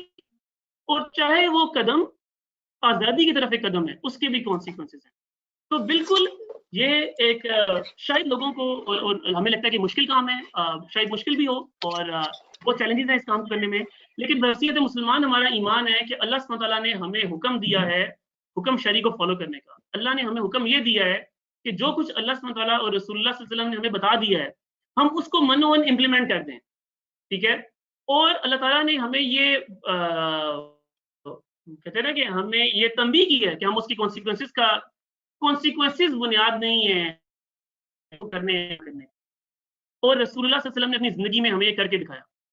कि कॉन्सिक्वेंसेज बुनियाद नहीं है एक्शंस की, हक और बातिल बुनियाद है। सही काम जो है वो आपने करना है, जिस काम का अल्लाह ने आपको हुक्म दिया है वो काम वैसे ही करना है, ठीक है। और लोग अक्सर, यानी कि मैं लोगों को ये बात भी कहता होता हूँ कि अब देखें कि या तो हमने, वो कहते हैं ना कि ये गोरों का बनाया हुआ ये जो पूरा modern economic and financial system है, या तो हमने इसको इम्प्लीमेंट करके कोई सोने के पहाड़ इकट्ठे कर लिए होते, ठीक है, और या हमने एक बहुत ही कोई एक खुशहाल जिंदगी लोगों को दे दी होती, तो फिर ये सवाल होता कि यार आप जो कह रहे हैं उससे तो वो तो बहुत मुश्किल है। ये इस निज़ाम ने तो लोगों को जिल्लत और और नंगापन और कहते हैं ना कि यार और खुदकुशियां और यही दिया है सिर्फ इस निज़ाम ने, ठीक है। और हमारा ईमान है कि अगर हम अल्लाह सुब्हानहू तआला के बताए हुए शरई अहकामात के ऊपर चलेंगे तो इंशाअल्लाह ताला अल्लाह ताला हमारे लिए वो खजाने खोलेगा जिनका हम वहम गुमान भी नहीं कर सकते, ठीक है। और क्योंकि अल्लाह सुब्हानहू तआला ने मुसलमानों के लिए इंडिविजुअली और कलेक्टिवली हमारी प्रोविजनिंग, हमारे रिस्क की जिम्मेदारी जो है वो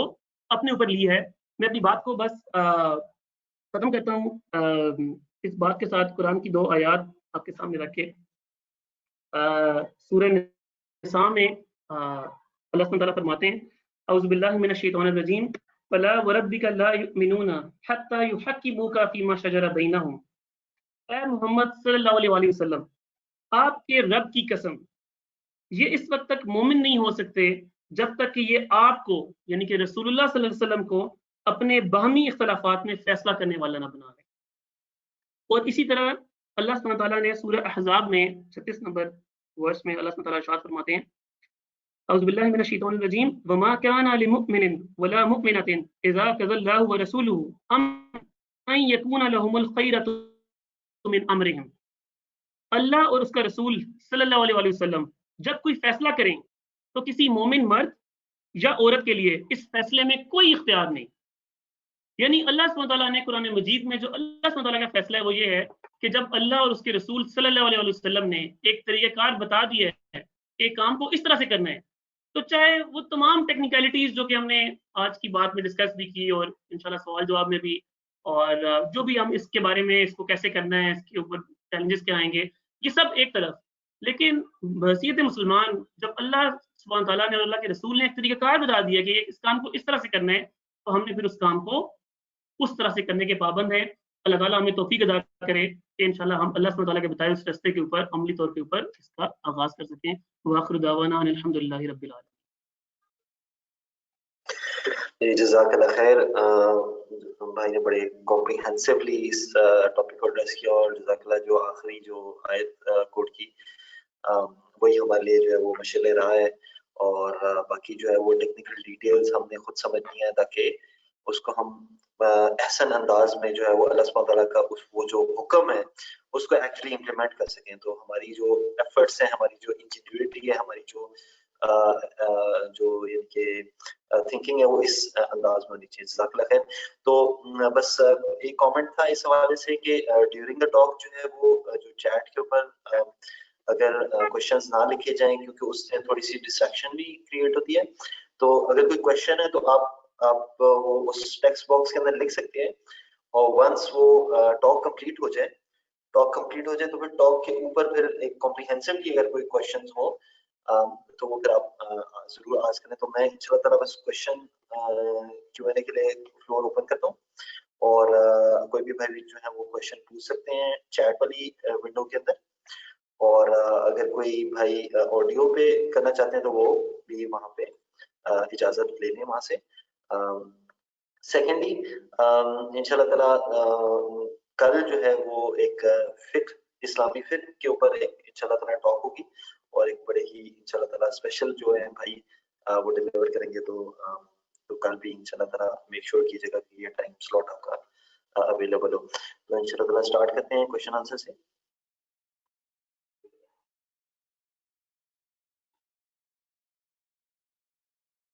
अच्छा, अगर ये कुछ ने टेक्स्ट में सवाल पूछे हो तो फिर मैं उनके जवाब दे दूं। जी जी हाँ जी, तो ये बिलाल हुसैन का जो क्वेश्चन है। हाँ, ये क्वेश्चन है कि आपने कहा कि जो अगर गोल्ड होगा तो इंपोर्ट ओरिएंटेड कमोडिटीज में वो सस्ती कैसे हो जाएंगी और इक्विलिब्रियम जो है वो फिर कैसे अचीव होगा। अच्छा, उसमें देखें, मैं दोबारा से एक्सप्लेन कर देता हूँ। देखिए, अगर मैंने एक्सप्लेन किया था कि अगर एक ऐसी रियलिटी होगी जहाँ पे अगर एक मुल्क गोल्ड पे, जैसे हम गोल्ड पे शिफ्ट हो जाते हैं, ठीक है, लेकिन जो दूसरे ममालिक हैं वो गोल्ड पे शिफ्ट नहीं होते, तो फिर तो एक करेंसी वॉर जो है वो एग्जिस्ट रहेगी, ठीक है, जो कि मोस्ट लाइकली सिनेरियो होगा जब खिलाफत इंशाल्लाह एस्टैब्लिश होगी। तो जाहिर बात है एक वक्त लगेगा दुनिया को, और शायद कुछ मुझे तो ये लगता है कि किसी बड़ी जंग के बगैर की जरा मुश्किल ही लगता है कि दुनिया हमारे स्टैंडर्ड को जो है वो एक्सेप्ट कर ले। लेकिन बहरहाल तो उस सूरत हाल में तो सिचुएशन डिफरेंट है, ठीक है। उस सूरत हाल में हमें भी उस टाइम के लिए, ज़ाहिर बात है दुनिया में तमाम ममालिक ऐसे नहीं होंगे शायद शुरू में जो कि हमारी करेंसी को एक्सेप्ट करेंगे,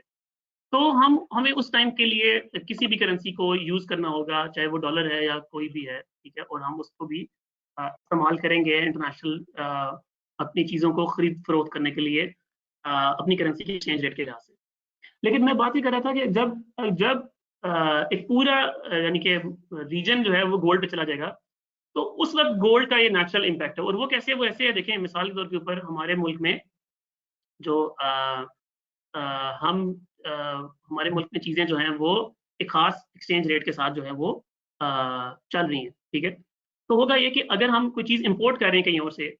ठीक है, तो वो हम इसीलिए कर रहे हैं कि वो चीज़ उस मुल्क में सस्ती है हमारे मुल्क से, तभी वो चीज़ यहाँ पे इंपोर्ट होगी, ठीक है। अगर वो चीज़ हमारे मुल्क में भी प्रोड्यूस हो रही है और सस्ती प्रोड्यूस हो रही है, तो फिर तो वो चीज़ इंपोर्ट नहीं होगी हमारे मुल्क में। वो इंपोर्ट तभी होगी जब उस मुल्क में वो चीज़ सस्ती प्रोड्यूस हो रही है। तो आप देखें कि अगर हमारे मुल्क में भी गोल्ड है और उस मुल्क में भी गोल्ड है, तो इसका मतलब ये कि करेंसी वजह नहीं है उस मुल्क में वो चीज़ सस्ती होने की, कोई और वजह है। या तो वजह ये होगी कि वो रॉ मटेरियल उस मुल्क में प्रोड्यूस होता है, या वजह ये होगी कि उस मुल्क की लेबर सस्ती है, या वजह ये हो सकती है कि उस मुल्क में एनर्जी सस्ती है,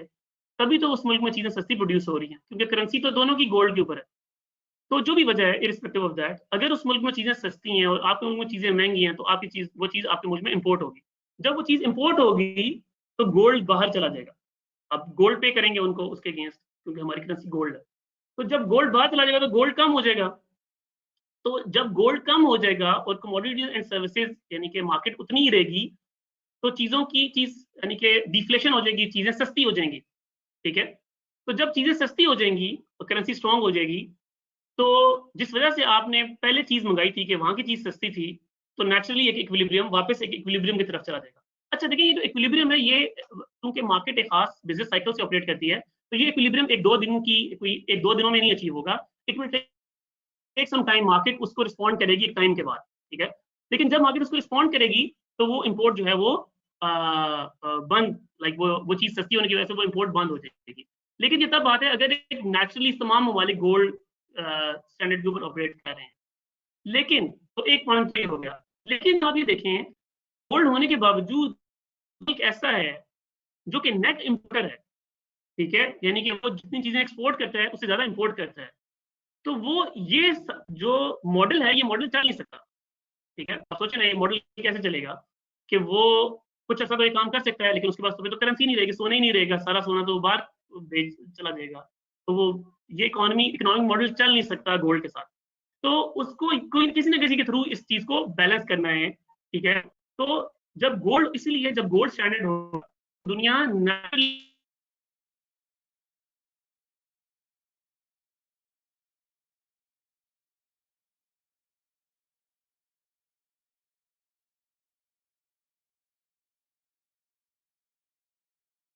जब आस्ता गोल्ड की तरफ जाएगी तो दुनिया नेचुरली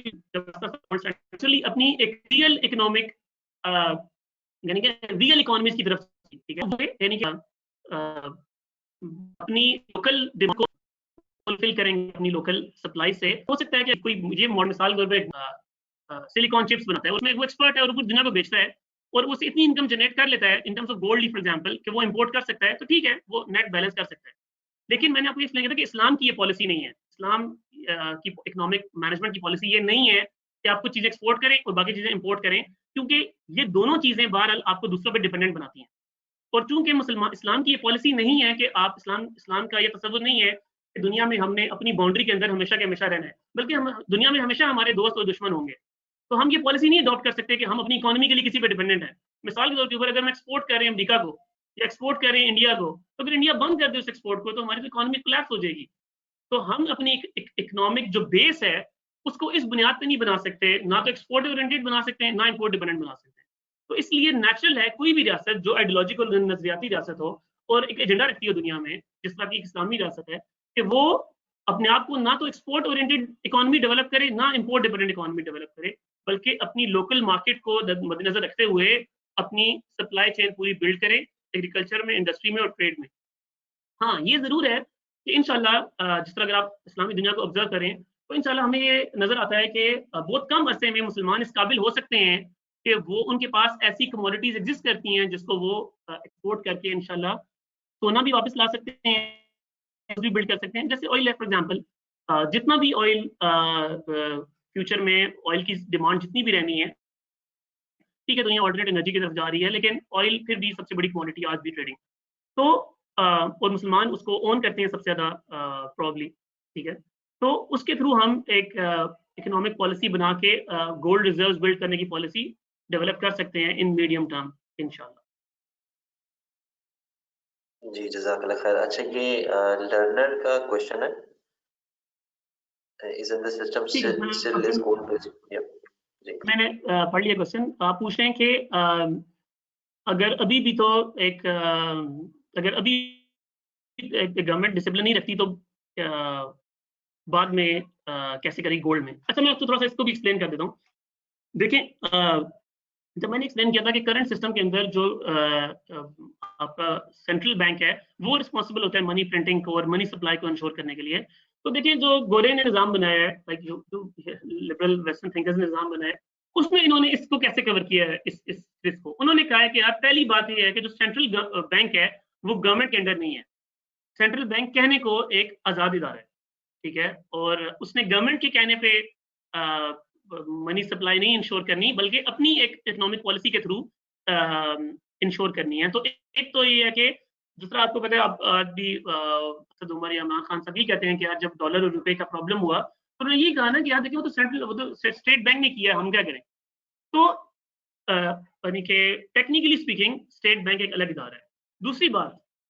कि देखिए, हर मुल्क में ना, अमेरिका में भी पाकिस्तान में भी, हर हुकूमत के ऊपर एक एक्ट होता है जिसको कहते हैं, आप पाकिस्तान उसको कहते हैं फिस्कल रिस्पॉन्सिबिलिटी एक्ट, कि गवर्नमेंट कितना कर्जा ले सकती है। अगर कोई लिमिट नहीं लगाई जाएगी तो गवर्नमेंट तो नोट ही छापती रहेगी डेली। अगर जरदारी की टाइप के लोग और शरीफ की टाइप के लोग और मौजूदा जो तरीन और कुरैशियों के टाइप के लोग पाकिस्तान में हुक्मरानी करेंगे तो वो तो जितना दिल करेगा नोट छापेंगे। तो कोई लिमिट होनी चाहिए डेट की। तो हर मुल्क में एक लॉ है कि कितना डेट आप ले सकते हैं। Government debt to GDP ratio के लिहाज से एक डेट की सीलिंग होती है, ठीक है।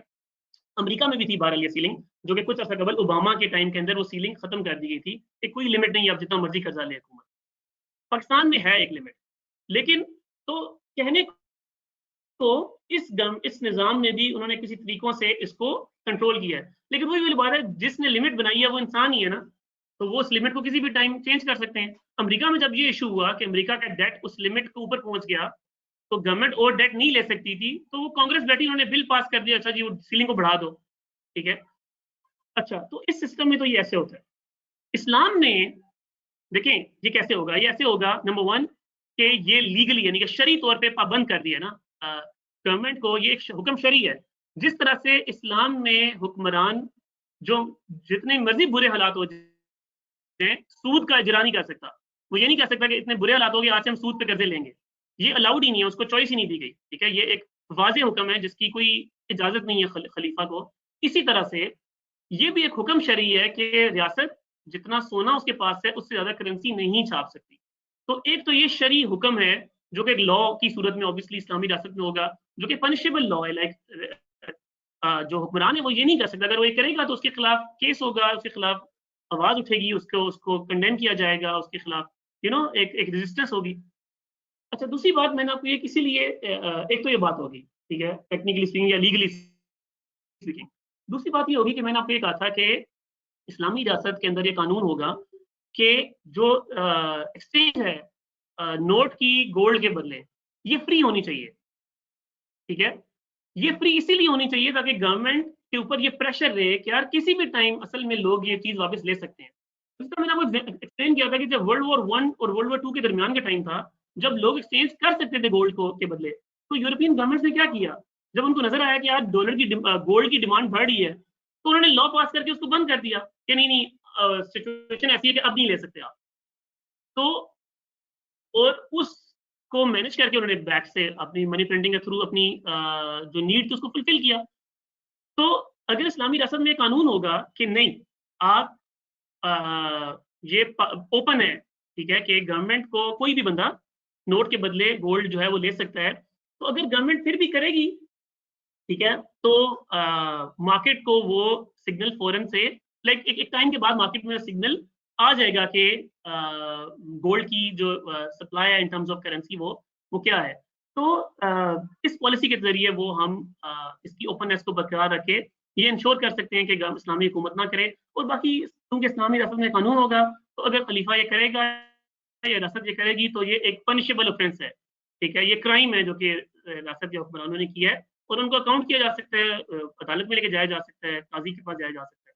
क्योंकि उन्होंने हुक्म शरी की वायलेशन की है। जी ये ख्वाजा अवैस का क्वेश्चन है, वो माइक अपना अनम्यूट करके पूछ लें।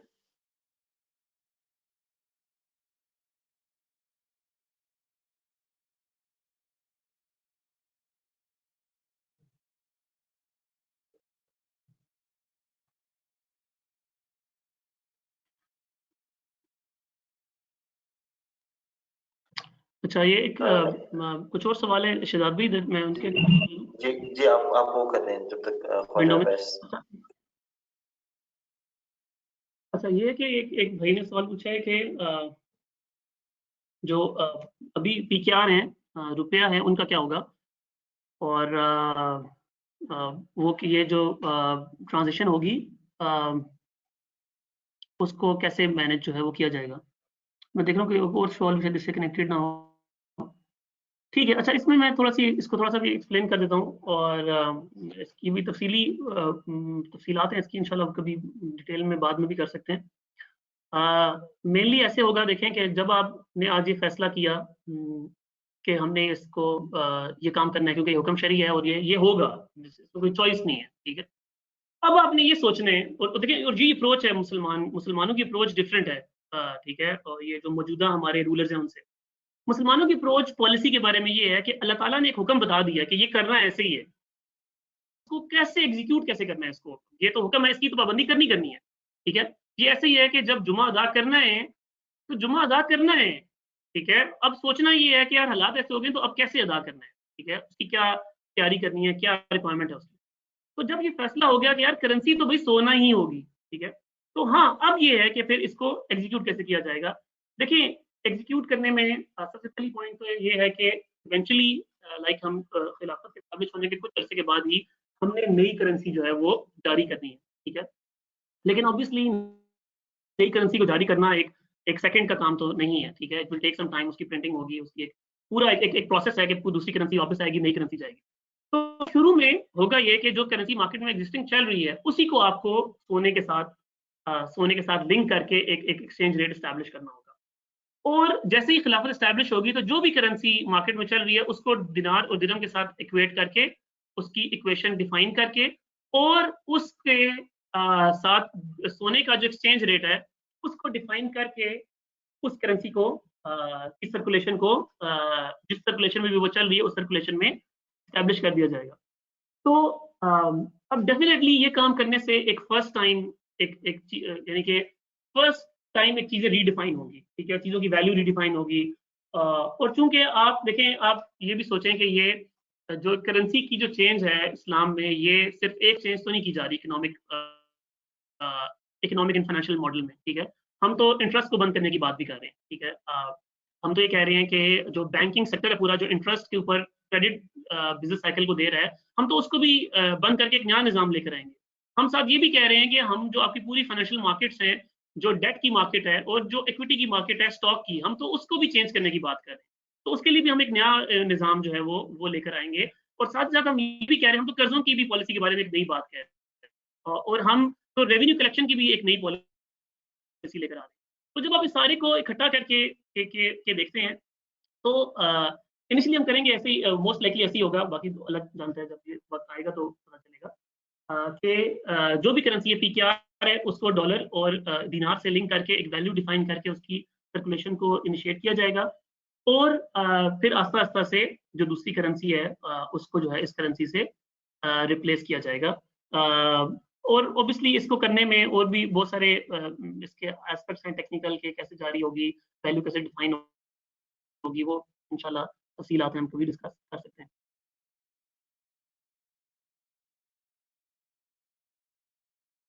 अच्छा देखिए, दूसरा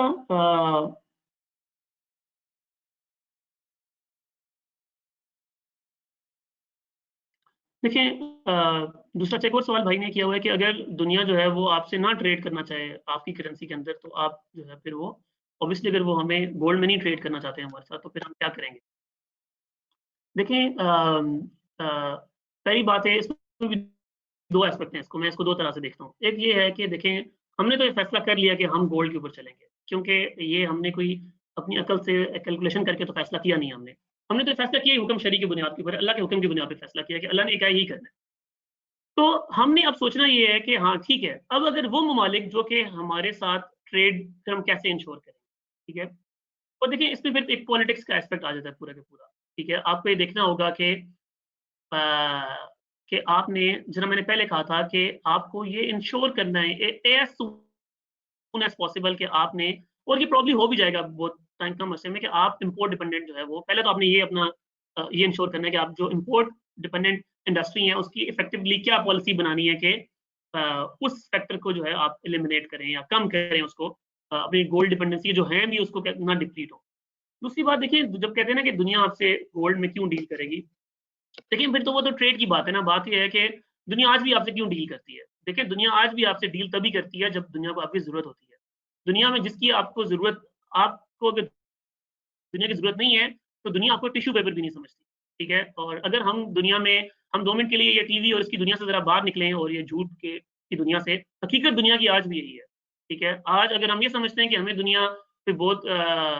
वो कहते हैं ना कि एक इंसाफ पर मबनी या निजाम के तहत दुनिया चल रही है, तो वो आज भी नहीं चल रही। देखिए दुनिया आपके साथ तभी ट्रेड करेगी जब दुनिया को आपकी जरूरत है, ठीक है।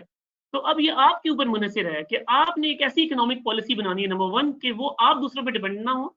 और जब दूसरों के वो अशिया चाहिए, कौन सी चीजें ऐसी हैं जो कि आप दुनिया में एक्सपोर्ट कर सकते हैं, ठीक है। दुनिया आपको उन चीजों के बदले गोल्ड देगी, ठीक है। वो अब आपकी इकोनॉमिक पॉलिसी के ऊपर डिपेंड करता है कि यार आपने स्ट्रेटजाइज करना है कि वो कौन सी अशिया हैं, कौन सी कमोडिटीज हैं, और उनका कंट्रोल कैसे स्टैब्लिश करना है, उनको उनकी सप्लाई कैसे इंश्योर करनी है, उनकी ग्लोबल ट्रेड के अंदर इम्पैक्ट को कैसे इंश्योर करना है। तो ये बात ट्रू है। तो मैं ये समझता हूँ कि देखिए वही वाली बात है कि जब भी दुनिया पे एक नई पावर, एक नया निज़ाम लेके कोई दुनिया पे आता है, तो उसको दुनिया में अपने आप को एस्टैब्लिश करवाना होता है, दुनिया में अपने आप को मनवाना होता है। और जब वो सिचुएशन आएगी तो दुनिया, मैं ये समझता हूँ कि दुनिया आपको एक रियलिटी के तौर के ऊपर देखेगी, ठीक है,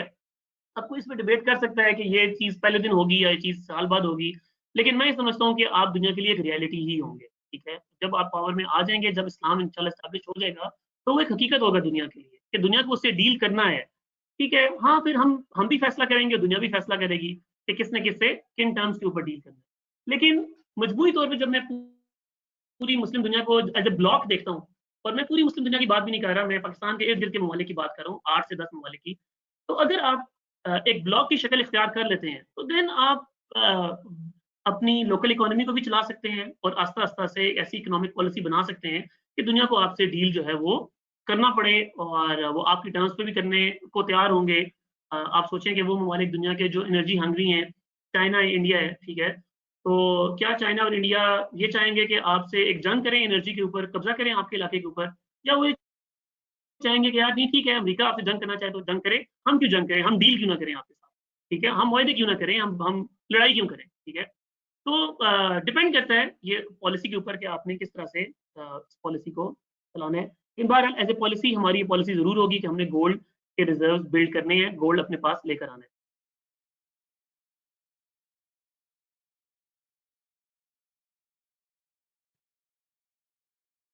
अच्छा, मैं थोड़ा सा ये क्रिप्टो करेंसी के ऊपर किसी ने सवाल किया,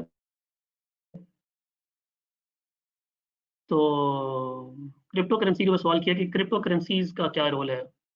देखें, अब पता है क्रिप्टो करेंसीज आजकल के टाइम में बिटकॉइन और सभी जो क्रिप्टो करेंसीज हैं, वो भी बेसिकली जो उसके पीछे आइडिया है वो यही है कि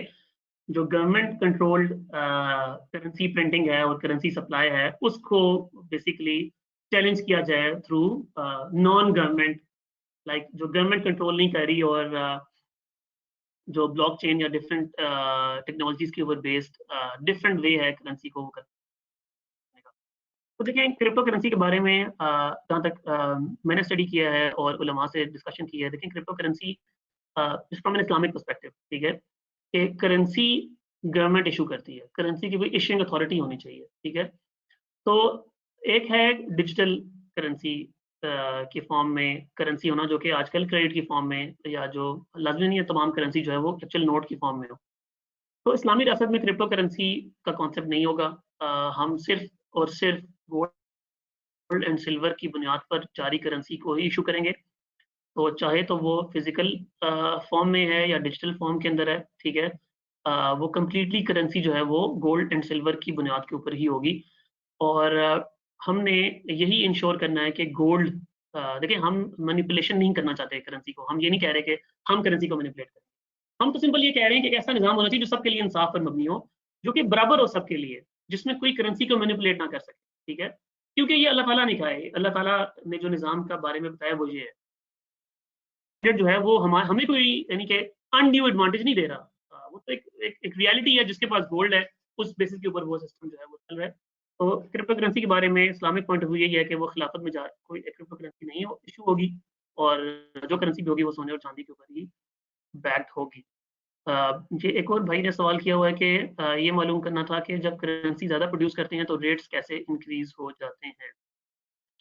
अच्छा, इसको थोड़ा दोबारा से अगर मैं क्विक से एक्सप्लेन कर दूं, पहले वैसे तो मैंने इस पर बात की थी अपनी बात के दौरान। वो ये है कि देखें, आप सिंपली इसको ऐसे देखें कि करेंसी जो है ना कागज का नोट है। ठीक है, करेंसी गवर्नमेंट इशू करती है, स्टेट बैंक इशू करता है, और मार्केट में कमोडिटीज एंड सर्विसेज हैं जिनको उस करेंसी से खरीदा और बेचा जाना है। ठीक है, तो इसके थ्रू उस करेंसी की वैल्यू डिफाइन होती है। तो अगर एक ऐसी मार्केट है, एक ऐसा ही आप मुल्क कह लें, आम जबान में पाकिस्तान को ले लें, अगर एक ऐसी रियलिटी है जहां जो जिन चीजों को खरीदा और बेचा जाना है, यानी कि गुड्स एंड सर्विसेज इंक्रीज नहीं हो रही, ठीक है, स्टेबल है फॉर एग्जांपल, ठीक है, ग्रोथ नहीं हो रही मार्केट में, लेकिन जो कागजों के नोट हैं वो गवर्नमेंट ने ज्यादा इशू कर दिए हैं, स्टेट बैंक ने अपना डेफिसिट पूरा करने के लिए, अपने खर्चे को पूरा करने के लिए, तो मार्केट में नोट ज्यादा हो गए हैं और कमोडिटीज एंड सर्विसेज उतनी ही है। तो अगर बाकी सारी चीजें कांस्टेंट हैं गवर्नमेंट के लिए, अगर सिर्फ इस एस्पेक्ट की बात की जाए, तो अगर बाकी सब कुछ कांस्टेंट है, तो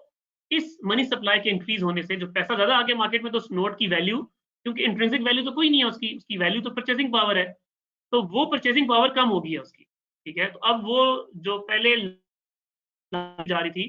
ठीक है, अब 2 लाख रुपए आ गए मार्केट में, चीजें तो उतनी है, तो अब वो चीजें 2 लाख रुपए की खरीदी जाएंगी। ठीक है, तो इसका मतलब ये है कि चीजें जो है वो महंगी हो गई हैं। ठीक है, तो आप इसको आम जुबान में ये समझें कि जिस तरह मैं एग्जांपल देता हूँ, मैं एक पिछले दिनों एक मेडिकल स्टोर में था, तो लोग जो थे वो जो दुकानदार था उसको आके बेचारे को थोड़ा सा वो लान तान कर रहे थे कि यार तुमने दवाइयों की कीमतें जो है वो बढ़ा दी हैं और तुम लोग मुनाफाखोरी कर रहे हो और इस तरह से। तो वैसे मैंने वैसे वहाँ जो लोगों खड़े होकर कहा कि यार मैं आपको ये बात पता है कि देखिए इन्होंने तो किसी चीज़ की प्राइस नहीं बढ़ाई, असल बात है जो नोट है आपकी जेब के अंदर उस नोट की वैल्यू किसी और ने कम कर दी है, तो आप उसको जाके पकड़ें जो कि आपकी नोट की वैल्यू को बढ़ा और घटा सकता है, और वो तो हुकूमत है। हुकूमत जब चाहे आपकी जेब में जो नोट पड़ा हुआ है उसकी वैल्यू डाउन कर दे, उसकी वैल्यू अप कर दे, ठीक है। तो ये इख्तियार जो आपने अपनी हुकूमत को दिया हुआ है, इस इख्तियार के ऊपर सवाल उठाएं, इस इख्तियार को क्वेश्चन करें कि आखिर ये इख्तियार हमने क्यों दिया हुकूमत को कि वो जब चाहे इस नोट की वैल्यू ऊपर नीचे कर दे। तो इस प्रोसेस के थ्रू, इस मैकेनिज्म के थ्रू, इस रियलिटी के थ्रू मनी सप्लाई इंक्रीज होने से जो है वो इन्फ्लेशन होती है, यानी कि चीजें महंगी हो जाती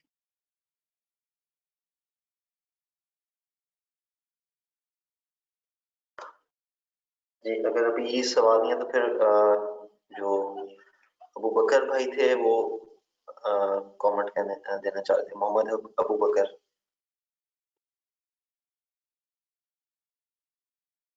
अस्सलाम वालेकुम। अस्सलाम वालेकुम। अच्छा, है। मैं वालेकुम इसमें कुछ सलाम। चीज़ ऐड करना चाह रहा था वालेकुम। कि जो भी भाई ने बात की गोल्ड और सिल्वर बेस के ऊपर, एक चीज़ तो ये कि जो हमारा ग्लोबल जो इस वक्त जो मनी सप्लाई है, that is about 97% on debt. वो 97% डेट के ऊपर है, जिसको हम फिएट करेंसी भी कह रहे हैं। और इसके अंदर नॉट गवर्नमेंट्स, सारी गवर्नमेंट्स इन्वॉल्व नहीं है इसके अंदर, जो हमारे कमर्शियल बैंक्स हैं that they inflate the currency based on debt. अच्छा, दूसरी दूसरी बात ये कि आपने जब गोल्ड की बात की, तो गोल्ड के ऊपर अगर हम बात करते हैं कि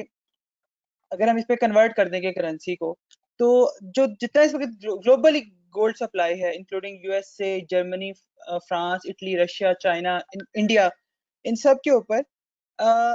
आप देखिए अगर सारे को हम क्वाइन भी कर दें, ऑल द गोल्ड सप्लाई, तो हम जो 8 बिलियन पीपल हैं उनके हम हाथ में वो गोल्ड क्वाइंस नहीं दे सकेंगे, because there are more people and less on less currency. मेरे ज़हन में एक वाकया है आप सल्लल्लाहु अलैहि वसल्लम का। आप सल्लल्लाहु अलैहि वसल्लम मदीना से कुछ बाहर सफर पे थे, तो उनको एक ऊंट पसंद आया, तो वहां पे काफले ने पड़ाव किया हुआ था, तो उन्होंने उनसे ऊंट की जो कीमत वो तय की वो खजूरों में की थी, वो ऊंट खजूरों में खरीदा गया था। तो इसका मतलब है किसी भी ऐसी चीज में ट्रेड हो सकती है जिसके अंदर उसकी इंट्रिंसिक वैल्यू मौजूद हो, like copper, platinum, palladium, gold, silver, anything that has intrinsic value. इस तरह अगर हम सिर्फ गोल्ड के अंदर जाते हैं, तो हम जो ग्लोबल पावर्स हैं जो मनी सप्लाई को कंट्रोल करते हैं, they already have the biggest reserve of gold. तो वो गोल्ड को मैं 8 साल से गोल्ड में ट्रेडिंग कर रहा हूँ, तो मुझे पता है how they manipulate the gold prices. अगर हम गोल्ड में जाएंगे और उसके पैरेलल में एक पावर खड़ी कर देंगे based on gold and silver, so they definitely come and manipulate the gold prices. So इस जगह के ऊपर हम एक ही तीर से दो शिकार कर सकते हैं। हम ना सिर्फ उनको अपने आप को मैनिपुलेट होने से बचा सकते हैं, साथ ही साथ हम जो अदर इंट्रिंसिक वैल्यू होल्ड करती हैं जो चीजें, लाइक कॉपर, पाकिस्तान के अंदर जो रेकोडेक है उसकी जो नेट वर्थ है इस टाइम पे that is over 8 trillion US dollar, 8 Arab US dollar है। 8 ट्रिलियन सॉरी, 8,000 अरब, सॉरी 8,000 अरब यूएस डॉलर है उसकी। अब उसके अंदर अगर हम देखते हैं तो अराउंड वहां पे कोई 1200 टन गोल्ड है और 27 अरब टन वहां पे हमारे पास वो है कॉपर है। ये उसकी नेटवर्थ है। अगर हम इसको सिर्फ और सिर्फ विद इन वन नाइट हम स्विच कर सकते हैं गोल्ड स्टैंडर्ड के ऊपर, वी डोंट नीड एनीथिंग कि हमारे पास वो फिजिकल फॉर्म में हो, we have the mind, we just need कि हम अपना जो सेंट्रल बैंक्स हैं जो मनी प्रिंट कर रहे हैं हम उनको उसके साथ बाइंड कर दें। हमारी अगर हम इसको गोल्ड के अंदर लेके आएंगे, फिजिकल गोल्ड के अंदर, there is another problem, until unless हम खिलाफत एस्टेब्लिश नहीं कर लेते, फिजिकल गोल्ड में लाना इज लाइक मैं इसको कहूंगा इट्स अ सुसाइड। बिकॉज जब हम इसको फिजिकल गोल्ड में लेके आएंगे तो मार्केट के अंदर फेक गोल्ड अवेलेबल ऑलरेडी है, नोबडी कैन रिकॉग्नाइज इट। मैं इस चीज को भी मैं फेस कर चुका हूँ। आप उसको लेके आएंगे, they will encounter you. Short रखना चाहते हैं तो हमारा टाइम भी थोड़ा कम है। जज़ाकल्लाह खैर अबू बकर भाई। तो जी भाई इसका जवाब दें। अच्छा, इसमें मैं थोड़ा सा एक दो बातें ये जो भाई ने बात की ना, ये इसमें दो बातें बड़ी इंपॉर्टेंट हैं, उनको मेरा ख्याल है कि डिस्कस कर लेते हैं क्विकली। पहली बात जो ये डिस्कशन हुई कि जो आलमी अगर हम सिर्फ गोल्ड के अंदर ट्रेड की बात करेंगे तो हमें ये भी साथ इंश्योर करना चाहिए या हमें ये एक स्ट्रैटेजी होनी चाहिए कि हम बाकी किसी और चीज़ के अंदर भी जो है वो ट्रेड कर सकें। ये बात बिल्कुल इस हद तक ट्रू है कि इंटरनेशनल ट्रेड के अंदर अगर हमें ये लगता है कि यार किसी चीज़ के अंदर हम कमोडिटी के अगेंस्ट उस ट्रेड को बैलेंस कर सकते हैं तो डेफिनेटली वो हम जो है काम इंटरनेशनल मार्केट में करेंगे, ठीक है, बजाय इसके कि हम गोल्ड को ट्रेड करें, हम किसी और कमोडिटी के थ्रू बाटर जिसकी ट्रेड के थ्रू यानी कि स्टेट लेवल के ऊपर भी ये काम जो है वो किया जा सकता है और हम ये काम जरूर करेंगे, ठीक है, अगर हमें लगा कि हम अपनी करेंसी को सेव करना चाहते हैं। दूसरी बात ये कि जो आपने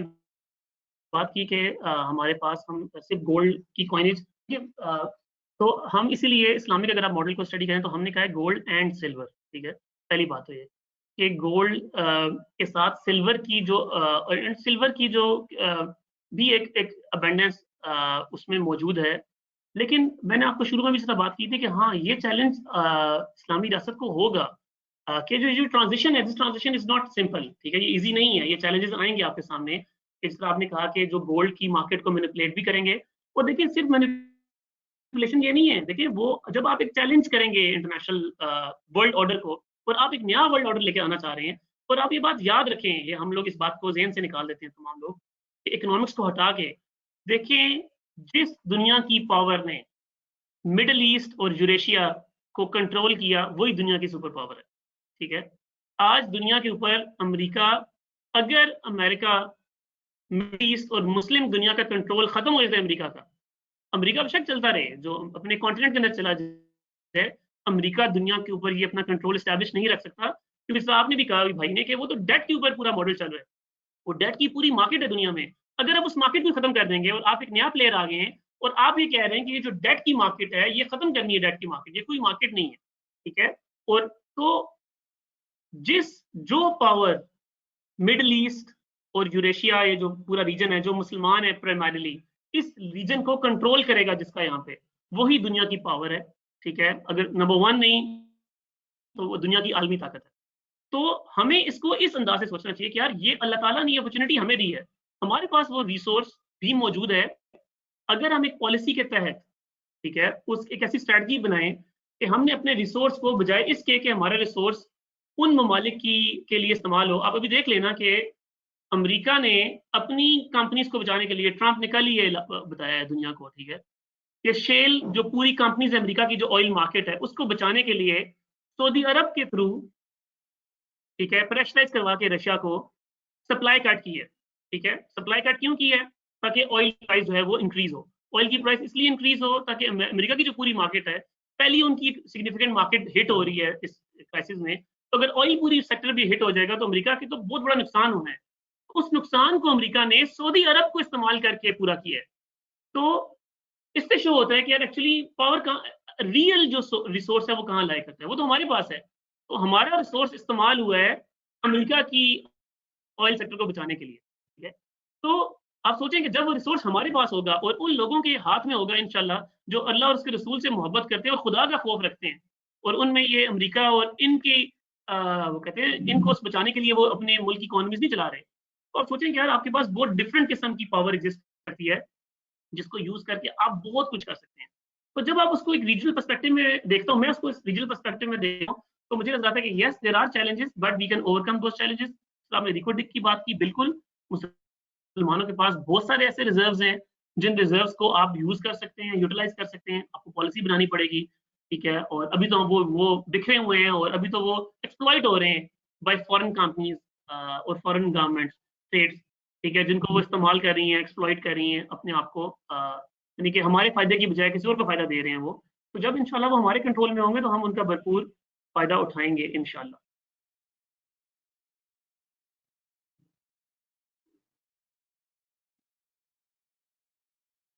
जी ये उज़ैर शेख का फिर आखिरी क्वेश्चन ले लेते हैं। ये हाँ, ये उज़ैर भाई का क्वेश्चन है कि आप गोल्ड की बजाय किसी भी चीज़ में प्राइस पे कर सकते हैं। अच्छा देखें, ये बिल्कुल आप कर सकते हैं। जो ट्रेड है वो बार्टर में अलाउड है करना, किसी भी जो है कमोडिटी के अगेंस्ट आप अपनी जो ट्रांजैक्शन है उसको सेटल कर सकते हैं। इट्स बिटवीन टू पीपल, ठीक है। लेकिन तो ये तो एक आप समझ रहे हैं कि एक छोटे लेवल की ट्रांजैक्शन या यानी कि पूरी मार्केट तो बार्टर पे नहीं चल सकती ना। तो हाँ, अगर किसी ने वन ऑफ कोई ट्रांजैक्शन सेटल करनी है और वो बार्टर में करना चाहता है तो बिल्कुल वो बार्टर में कर सकता है, और उसको किसी भी कमोडिटीज को आपस में एक्सचेंज कर सकता है। हाँ, कुछ कमोडिटीज ऐसी हैं जिनको के बारे में एक हुक्म है कि उनको खास एक्सचेंज रेट के ऊपर ही करना है। जनरली बार्टर में आप कर सकते हैं। लेकिन अगर आप गोल्ड के पर्सपेक्टिव में देख रहे हैं ना, तो गोल्ड तो आपको फिर भी बहरहाल एक करेंसी तो चाहिए ना मार्केट में, क्योंकि मार्केट पूरी तो बार्टर पे नहीं चल सकती। आपको एक एक्सचेंज मीडियम चाहिए एक्सचेंज करने के लिए, और खासतौर पे आजकल की मॉडर्न मार्केट, वहाँ पे तो बड़ा मुश्किल है। हर बंदा जो है वो किसी एक खास चीज में, इंडिविजुअल या कंपनी जो है वो डील करती है ना। फॉर एग्जाम्पल एक बंदा है वो डॉक्टर है, तो अब वो तो डॉक्टर करके ही पैसे कमाएगा, बाकी हर चीज के लिए तो उसने एक्सचेंज करना है। तो गोल्ड एज ए करेंसी सिर्फ गोल्ड ही होगा, बट आप बार्टर कर सकते हैं इंडिविजुअली भी, और स्टेट लेवल पे भी आप बार्टर जो है वो कर सकते हैं।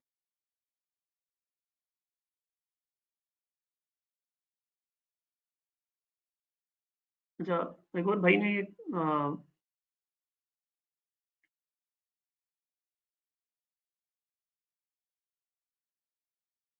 क्वेश्चन किया है कि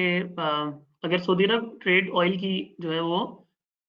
डॉलर में की बजाय गोल्ड में शुरू कर दे तो गोल्ड आना शुरू हो जाएगा उसके पास। बिल्कुल ऐसे ही है, कोई भी मुल्क अगर ये कहे कि यार मेरे पास एक कमोडिटी है, दुनिया को चाहिए मुझे गोल्ड के बदले, वो मुझसे ले लो, तो बिल्कुल वो गोल्ड गैदर कर सकते हैं। लेकिन आप देखिए, अनफॉर्चुनेटली हमें पता है कि देखिए ये जो ममालिक हैं और ये जो गवर्नमेंट्स हैं, ये बेसिकली ये तमाम एक कठपुतली हुकूमतें हैं, और ये गवर्नमेंट्स हमारे सामने है कि गवर्नमेंट्स किसके लिए बनी है, किसको सपोर्ट कर रही हैं। वो वेल्थ, इतनी इमेंस वेल्थ जो कि गल्फ के अंदर अल्लाह सुब्हान तआला ने मुसलमानों के लिए रखी थी, ठीक है। अब सोचें यानी कि क्यों सऊदी अरब के तमाम तेल के ओनर रॉयल फैमिली क्यों हैं, और यूएई की और तमाम लैंड और ऑयल की ओनरशिप रॉयल फैमिली के पास क्यों है? रॉयल फैमिली, क्या उन्होंने तेल निकाला है? इट्स नॉट रॉयल फैमिली, ठीक है। वो ये तो अल्लाह ताला ने एक चीज के बारे में कहा है कि वो लोगों की है, वो तो उन्होंने कब्जा किया हुआ है उस कमोडिटी के ऊपर, और या तो और वो उस कब्जा करके क्या कर रहे हैं, वो कब्जा करके उस पैसे का ज़ाया कर रहे हैं, उस पैसे को ज़ाया किया है, ट्रिलियंस ऑफ डॉलर ज़ाया किए हैं सऊदी, यूएई और ये गल्फ की रॉयल फैमिलीज ने, ठीक है। उस रिसोर्स को सेल किया है, जो पैसा अर्न किया वो सारा वेस्ट के बैंकों में पड़ा हुआ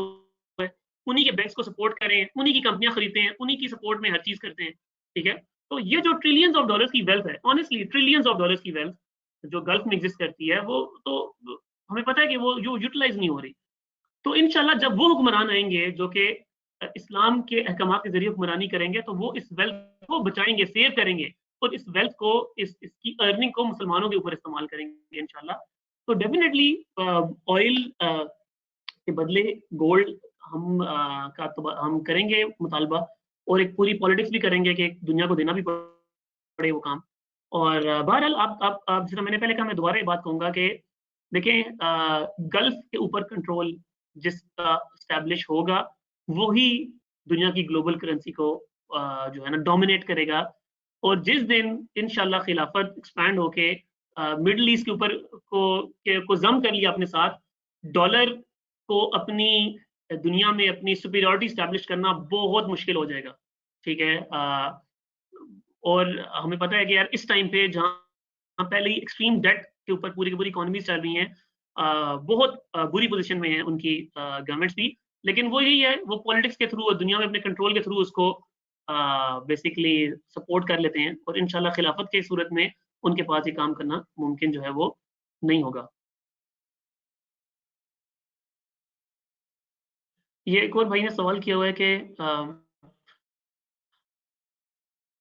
क्या खिलाफत के बारे में कोई स्पेसिफिक अहकामात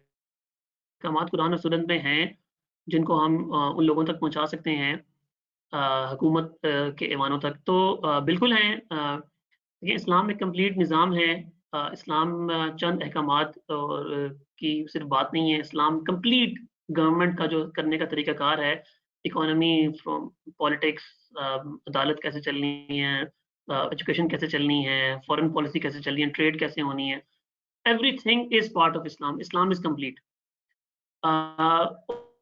और इन तमाम के पूरी तफसील ये करें, वो एक लाइब्रेरीज हैं किताबों की जो भरी हुई हैं, जो इस्लामी स्कॉलर्स ने लिखी। 1200 साल दुनिया पे इस्लाम एज शरीयत नाफिज रही दुनिया के ऊपर और खिलाफत मौजूद रही, तो इतना अबंडेंट लिटरेचर अवेलेबल है। और बिल्कुल अगर आप को रेफर भी किया जा सकता है, आप किसी भाई को से डिस्कस करके बुक्स, बहुत अच्छी बुक्स उलमा ने लिखी हुई हैं इस बारे में, जिनके वो तमाम अहकामात इस्लाम के दर्ज हैं, कुरान की आयात, वो तमाम अहादीस, उनकी तफसीर मौजूद है। तो आप ले सकते हैं किसी भाई से डिस्कस करके, दावत दी थी या इनवाइट किया इसमें, आप उनसे डिस्कस करके, जिन भाई ने भी ये सवाल पूछे वो ले सकते हैं।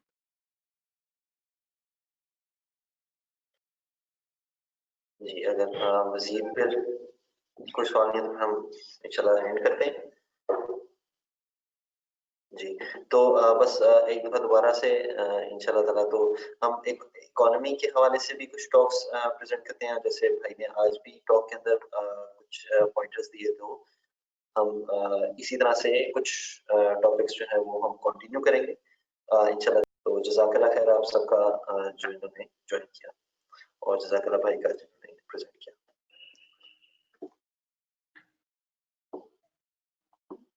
ठीक है, जज़ाकल्लाह खैर, व आखिर दावाना अल्हम्दुलिल्लाहि रब्बिल आलमीन।